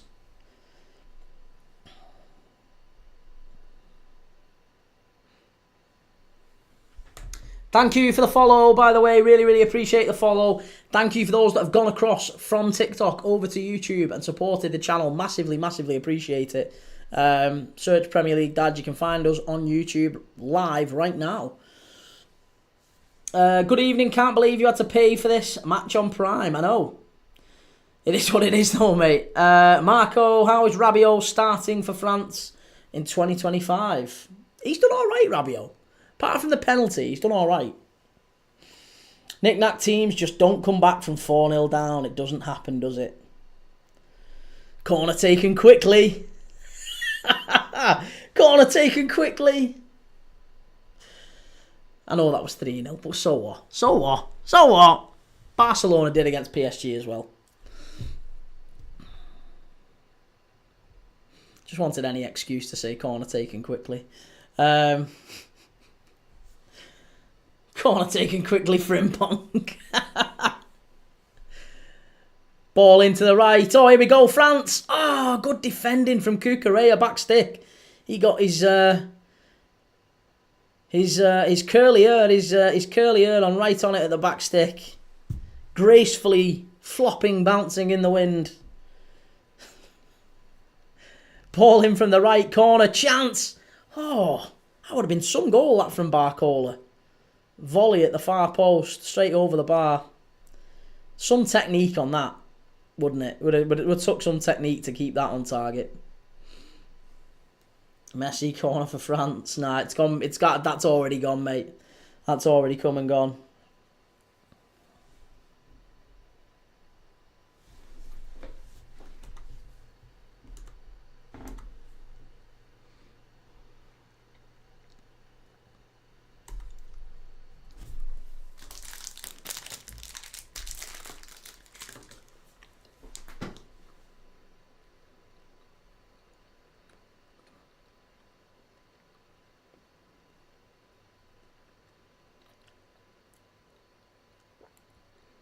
Porro into Yamal. Must be. It's 5. What a goal. What a goal. Lamine Yamal. He's got his 2nd of the night. Unbelievable, that. Unbelievable goal. That's some finish. This kid. That's insane. Wonderful ball over the top. Kone couldn't get back. And Lamine Yamal, great touch. And just little prodded finish, little toe bunger. Good. I mean, should Mike Maignan keep this out? Should Mike Maignan keep this out? I mean, Chelsea, this might just help Chelsea if they actually want him, because Porro with a good ball in. Lamine Yamal just holds off the centre-back. Is it Langley, actually? Not Kone. It's Langley. Clement Langley holds him off, and then a lovely... I think Maignan has to do better. It's a good finish. Make no mistake, it's a good finish. But I think Maignan has to do better there. I think Maignan has to do better. He gets a big hand on it, it goes in. He's got to do better. He's got the old Rich T hands. He's got the old Rich T wrist. Absolutely shocking. Who predicted this scoreline, says Nick Knack? Not me. I can't say I got anywhere close to this. 5-1 so far, and there's still 25 minutes left. This could get worse. This could get worse. Luke, France midfield does look a bit devoid of quality currently. No more Kante, Pogba, Petit, Vieira. Pogba? You can't include Pogba in that list. Kante, Petit, Vieira, yes. Zidane, the obvious one. Not Pogba! Paul Pogba! Oh. You can't have Pogba in that list. I mean, I get the point. I take the point. The point is very accurate. France's midfield does look bereft of quality. But that was very generous.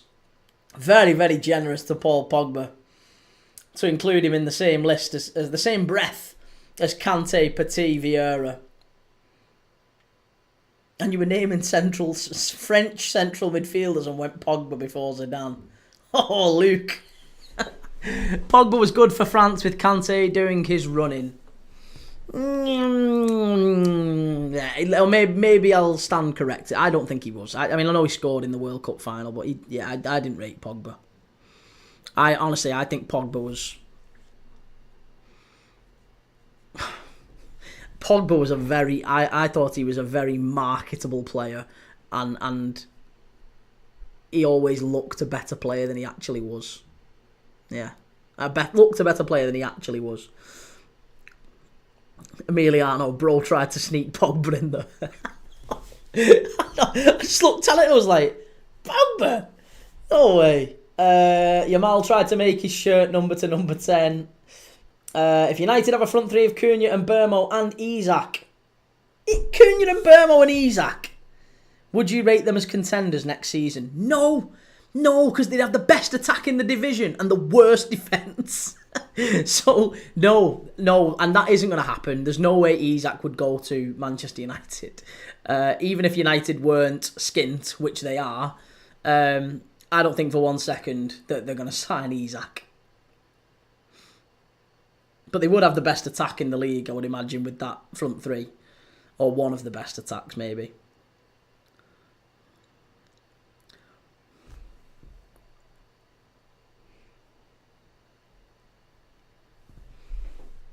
Normal guy, yellow card, maybe red for that comment. Yeah, there's defo VAR checking that one, isn't it? It's defo one of them, that for Luke. I love you, Luke. I really love you. Regular viewer, Luke. Regular fan. Love him to bits, but it was definitely a quick one of them on that. We was all like that in the chat, just waiting for VAR. Nick Knack gets a hand to it, positioning was poor. Yeah, I don't know. Sorry, I apologise. This isn't an ASMR thing. I'm just trying to get me Freddo.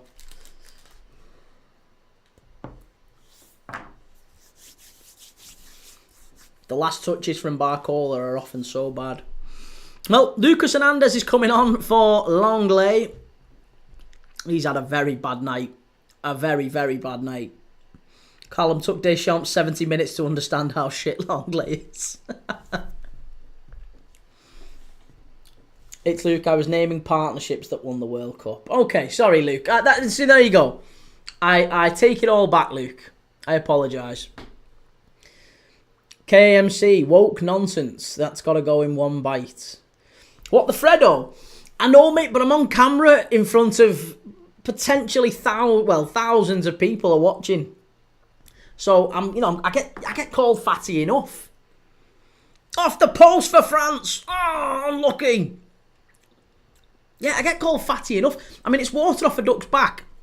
But I also don't want to be sat here scanning 14 Freddos, like one after the other, full Freddos. I know it's only one bite. Look at the size of it. I know it's only one bite. But I'm trying to take my time with it. Plus, if I take my time with it, you know, it's far more likely that I don't get another one on the way out. Snickers are better. I've never had a Snickers, Messi fan. Yeah, I've never had a Snickers fan. Never had a Snickers, sorry. Why would Isak not go to United? Be a great opportunity for him. Because United just aren't that club anymore. They're not that club. They can't go and get Isak. They can't attract those players. Nick Nack might as well get a proper chocolate bar if you're going to get called fatty anyway. Yeah. I know, but then it becomes like a mukbang. Like that Chinese fisherman. Have you seen that Chinese fisherman who just eats all live crabs and squids and all that? It's awful. It's difficult not to watch though once you start watching him. That was meant to be a normal smiley, not a winky one, sorry. I did think that. I thought, is he trying to tell me something here? Got a little bit of a twinge. You got a little bit excited about me. Emiliano, same like you would say for Germany. Great midfield. Matthäus, Kroos, Muller, Schweinsteiger and Goretzka.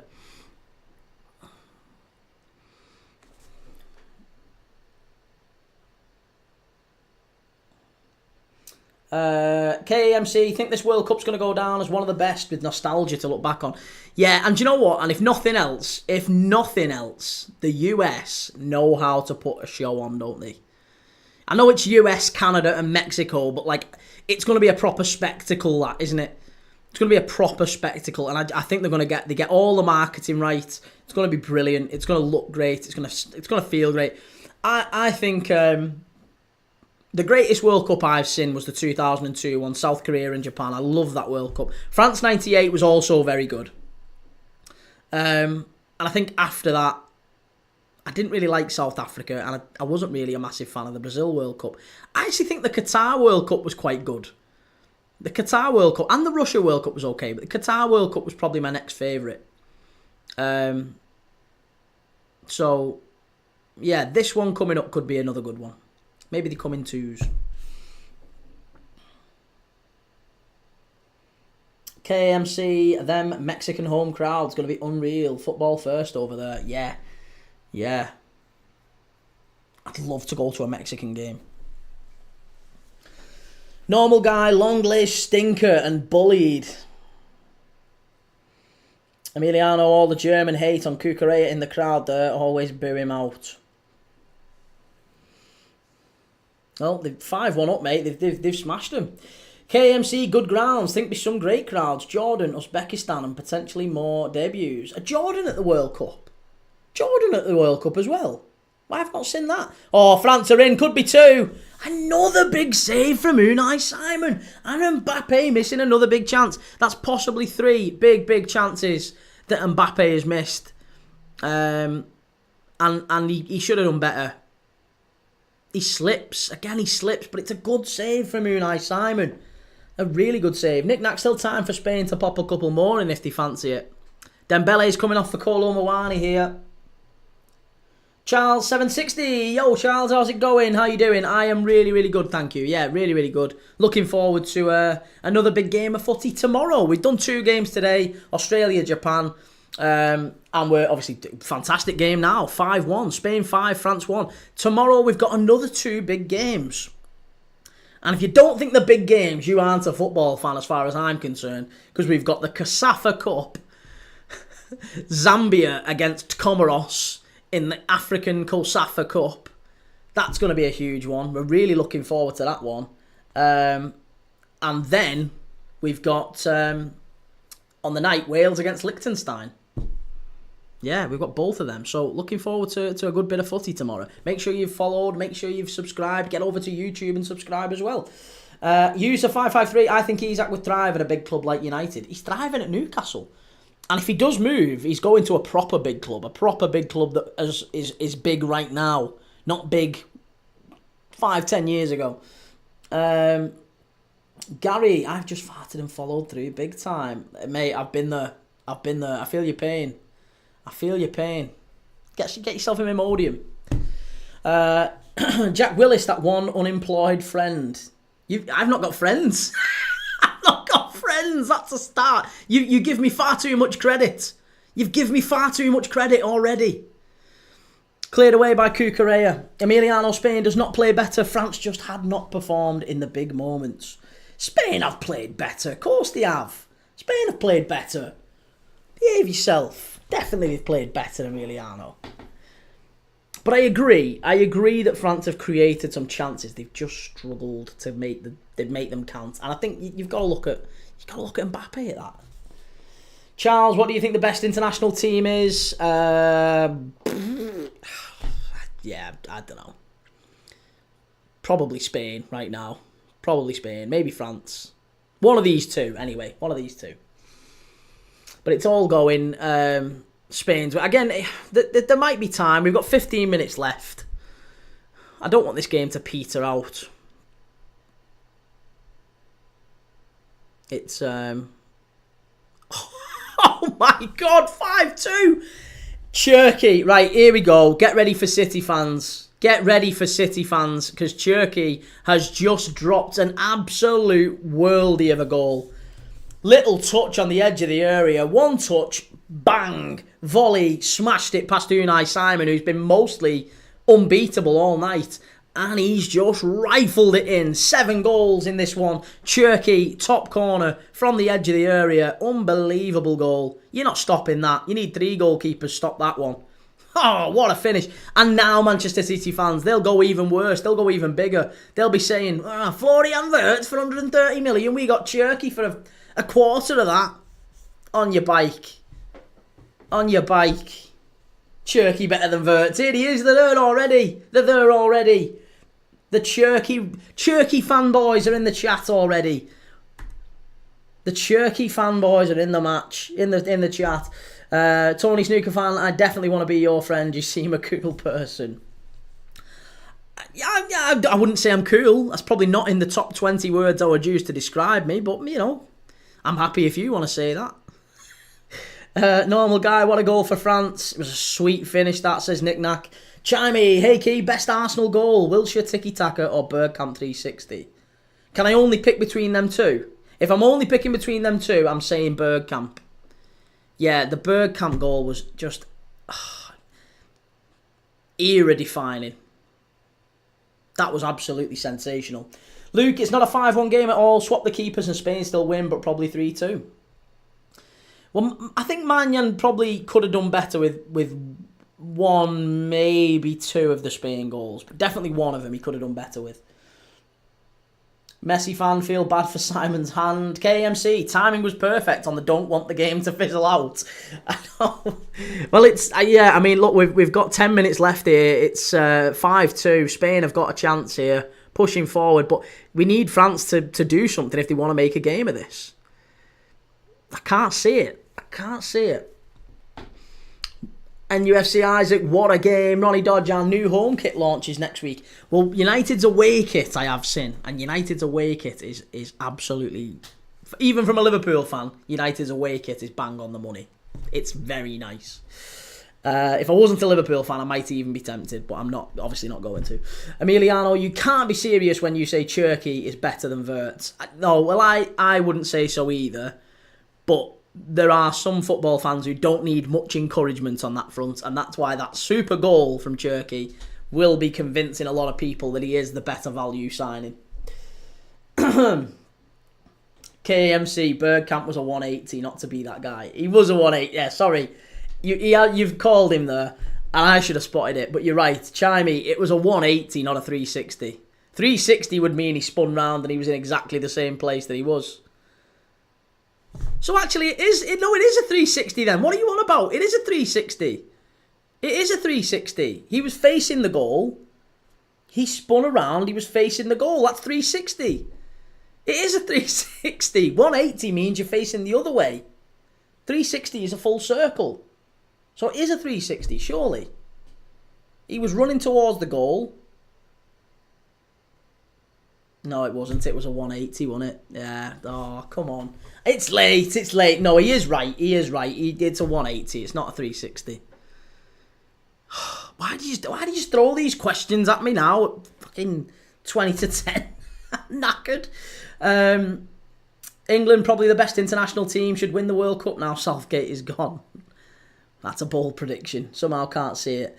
Nick Nack, Henry, Worldy, by the way. Which one? Henry scored a few. The one against United, the little flick up and knock over his head, that was always really good. I loved that one. He scored a couple against Liverpool, sadly.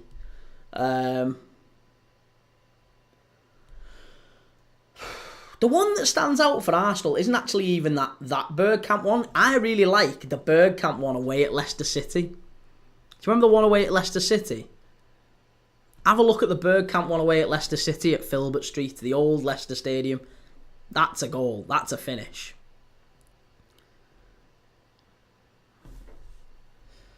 Messi fan predictions for Portugal v Spain. Portugal v Spain, I think it's going to be Spain. I can't see Portugal beating these. I think Spain 3-1. I'm going to stick with 3-1. If you ask me on the night, I'll say 3-1 again. It's going to be 3-1. I'm telling you. It's going to be 3-1. Portugal, they've got some players, but nowhere near as good. Nowhere near as good. France in down the right-hand side. It's an own goal. It's 5-3. Oh my God. Danny Vivian, he's only just come on the pitch. And it's 5-3. And it's not over. There's 10 minutes left. What is going on in this game? What is going on in this game? If you haven't paid to watch it, £2. Listen, if Amazon had charged 25 quid for this game, it still would have been cheap. This has been absolutely unbelievable. What a performance from both of these teams. I mean, if Spain were to throw this away now, you'd have to say, what a collapse. 4-0 up, then 5-1 up. And they collapse. I mean, sweet Lord. Spain pushing forward. Cucurella. They're going again here, Spain. They might go and get a sixth. This is absolutely unbelievable. It's Luke. Lister one was class. 3 perfect touches. Yeah, it was, wasn't it? Adam464 AD. Michael Thomas goal. Which is the bigger moment? Michael Thomas goal versus Liverpool or Aguero goal QPR to win the league? I think it's always going to be the Michael Thomas one. Sadly. Again, I'm a Liverpool fan. I wish it wasn't the case. But Michael Thomas scoring at Anfield against the team that they're competing against to win the league in the last... It's basically the last kick of the game. Like, that, you're not beating that. You're not beating that. And Aguero... That was huge in the modern day. That was the modern day Michael Thomas, and I'm sure we'll get another one of them. We will get another one of them probably in the next 10 years or so. It'll happen again. But it's such a lovely set of circumstances, and the Michael Thomas one was the OG one. And the even more puzzling thing is that Michael Thomas then went on to play for Liverpool. Michael Thomas then left Arsenal and ended up playing for Liverpool.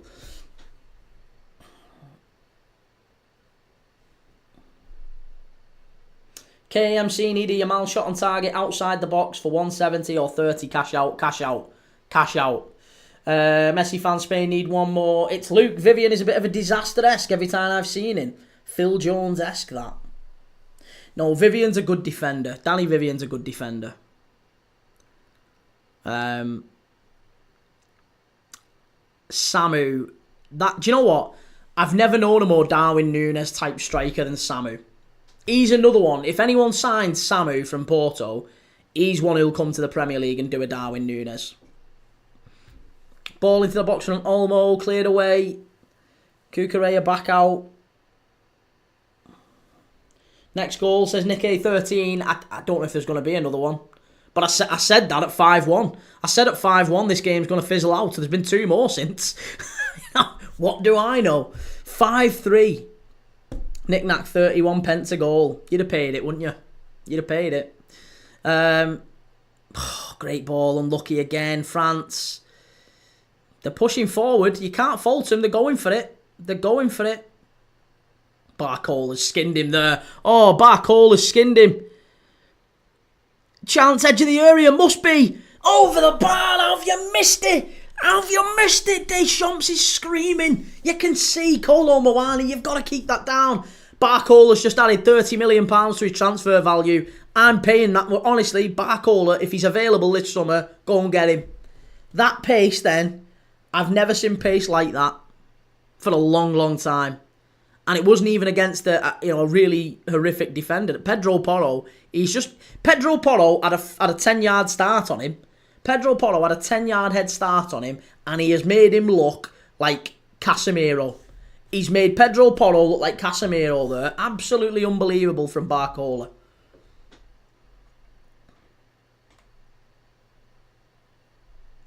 If he scored that, it would have been insane, wouldn't it? Yeah.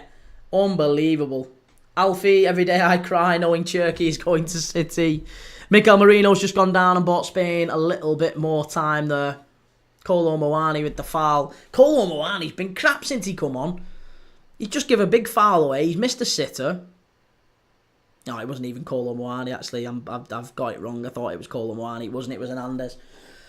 KMC, what a game. International football is no good. Argentina winning both halves today. Do we think so? Is it Chile tonight they're playing Argentina?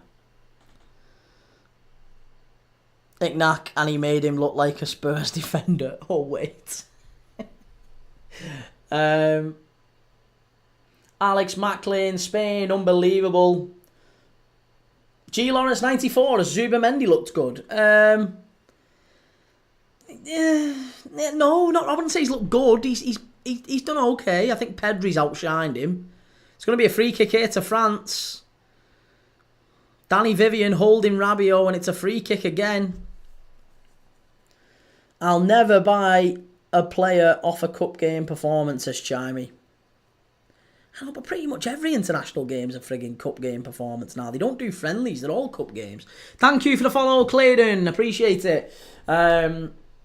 Argentina, we've done that one, sorry. Brazil, Uruguay, and Argentina, all great values tonight. Yeah, Uruguay away at Paraguay, you can get 2-1 for Uruguay or draw, and under 7 goals in the game. 2-1. I thought that was great value. Clayton Gordon, hello, I'm new to your live. Uzbekistan are heading to their first World Cup next year. We talked about that earlier, yeah. The first Stan to ever qualify for the World Cup out of the Afghanistan, Pakistan, Turkmenistan, Tajikistan. Yeah, Uzbekistan the first. Kazakhstan, another one. Uzbekistan the first Stan to qualify for the World Cup. Nick A13, so Uruguay win. No, I would go Uruguay or draw. Under 7 goals in the game, you get 2-1 for that. Good price. Good price. Yeah, so I do. I think that's going to be a good shout. What a game, Spain v France. I wouldn't have took Elise and Doué off, says Lucas Lambert. Well, I mean, they weren't doing anything. France, the changes have actually helped France.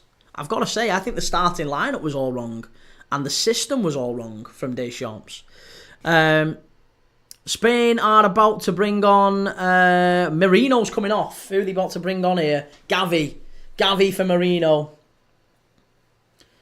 5 added minutes. 5 added minutes. That feels a little bit. How do you bet on under 7.5 goals? No, under 7. You can do goal range. Goal range, 1 to 6 goals. Double chance, goal range, bet builder. KAMC, NBA Finals tonight as well. What a day of sport for Outer Season. Listen, Outer Season, this channel has thrived since the season has ended. It's mad. We've done more watch-alongs than any other channel. Any other channel. So again, we've got 300 people, circa 300 people watching us just on TikTok. If you're watching us, get over to YouTube and give us a like and a subscribe. It makes a massive difference. Messi fan, 250 views is mad. Mate, we had 1,200 in here before. 1,300 in here before. Finners, what game are you doing tomorrow? We're doing 2 games tomorrow. We're doing Wales v Liechtenstein, which is the FIFA World Cup qualifier. That's an 8 o'clock kickoff. We'll be live from 6:30 for that one. Wales v Liechtenstein. That is live on BBC One as well. And before that, we're going to do another game, just where we do a general chit-chat about football. We'll be talking about Bruno Fernandes's potential staying at Man United after the whole Al Hilal incident. We'll be talking about Wirtz to Liverpool. We'll be talking about everything, all football things. And that game tomorrow, we're going to do 5 o'clock kickoff in the COSAFA Cup. We're going to do Zambia against Comoros. So there's 2 watch-alongs tomorrow. One starting at 4 p.m, one starting at 6:30. They're both basically one after the other. So, yeah. England is Saturday. Yeah, we're doing England v Andorra. That's a 4 p.m. start.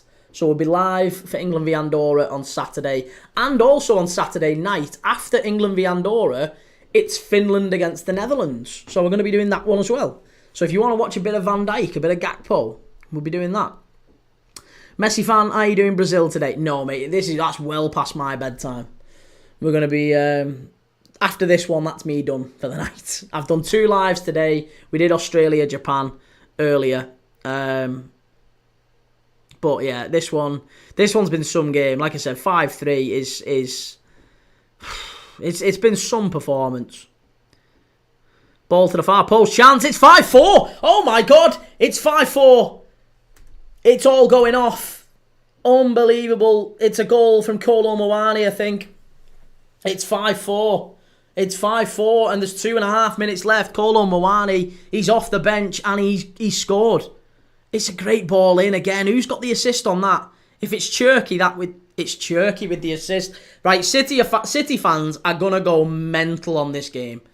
He's got an unbelievable assist and an unbelievable goal. City fans are going to go mental. City fans are going to... You're going to hear football fans. Listen, this is how to tell you. This is how to tell if you are a reactionary football fan or not. If after this game you're saying that Cherky is better value than Wirtz, you need to just calm down a little bit. One game does not make a player. One swallow doesn't make a summer. Just need to calm down a little minute. Cherky has had a great, great cameo tonight, though. Off the bench, 1 goal, 1 assist. Unbelievable. Told you Cherky is better than Wirtz. See, there you go. They're all coming in. They're all coming in. They're all coming in. Cherky's better. Cherky's better. Listen to him. 2 minutes left. It's 5-4. Whoa, what a player. What a player that Cherky is. Oh, goodness me. Finners, on Saturday you should do the 2 o'clock kickoff. Bosnia and Herzegovina versus San Marino. Well, what game are we doing? Saturday we're doing England-Andorra, right? That's 4 p.m. It's going to be different. Yeah, it's going to be tough. That's going to be really tight turnaround, that one. Could be a tight turnaround. I probably would do that, to be honest. I might have to have a think. Maybe I will. Maybe I'll do Bosnia-Herzegovina. Let me have a think about that one. We might do that one. I'll see. But definitely England. Make sure you go and follow over on YouTube if you haven't already. Make sure you search Premier League Dad on YouTube. Give us a like and a subscribe. If you're watching on YouTube and you haven't yet subscribed, please do so. France, here we go. Chance for France here. It's going to be a free kick. It's going to be a free kick for France to knock it forward. Opportunity for them to go long. There's no way this goes to extra time. Surely not. Surely it's going to get finished at 5-4. Ryan Cherky, long, direct ball into the box. Unai Simon comes out, takes all the pressure off his defence. Wonderful keeping. It's amazing. You know, the goalkeeper for Spain has conceded 4 goals tonight. 4. And it's a potential man of the match performance from him. It's very rare you see a goalkeeper conceding 4 goals and it's a potential man of the match performance. That's some performance, that. Unbelievable. KMC, thanks for the cash out. What a game, M15-7, and it's finished. There you go. Spain make it to the Euro Nations final, UEFA Nations League final. Spain against Portugal. We'll be back for that one, the final. And we'll be doing the 3rd place playoff as well, of course. Germany against France. Let me know what you're thinking in them ones. But listen, thank you everyone. Thank you everyone for all the likes, all the follows, all the comments, all the subscribes. If you haven't yet already, make sure you've got 2 more lives tomorrow. We give you more watch-alongs than any other channel. We are the watch-along channel, basically. Premier League Dad. More watch-alongs than any other channel. You won't find a channel that does more watch-alongs. We've done Icelandic League games. We've done All of them. We did Jamaica against Trinidad and Tobago a couple of weeks ago. Come and check us out, Premier League Dad on YouTube. I will see you all tomorrow night. Are you going to do the under-21 Euros? Yes, we are going to be doing the under-21 Euros. They're all on. Again, if you go to YouTube, if you go and check it out, the schedule is on there. All of the under-21 games that we're doing are listed on there, as well as the full FIFA Club World Cup schedule as well. We're doing pretty much all those. 2 games a day from June the 14th, all the way up to the early part of July. 2 games a day in the Club World Cup. So loads and loads of footy for the rest of the month. Don't let anyone tell you the footy season has ended. It's still live and going on right here on this channel, Premier League Dad. Give us a like, give us a follow, give us a subscribe, all that good stuff. And have a lovely night, whatever you're doing. Thank you very much for all of the likes and all the good stuff. See you later. Take it easy.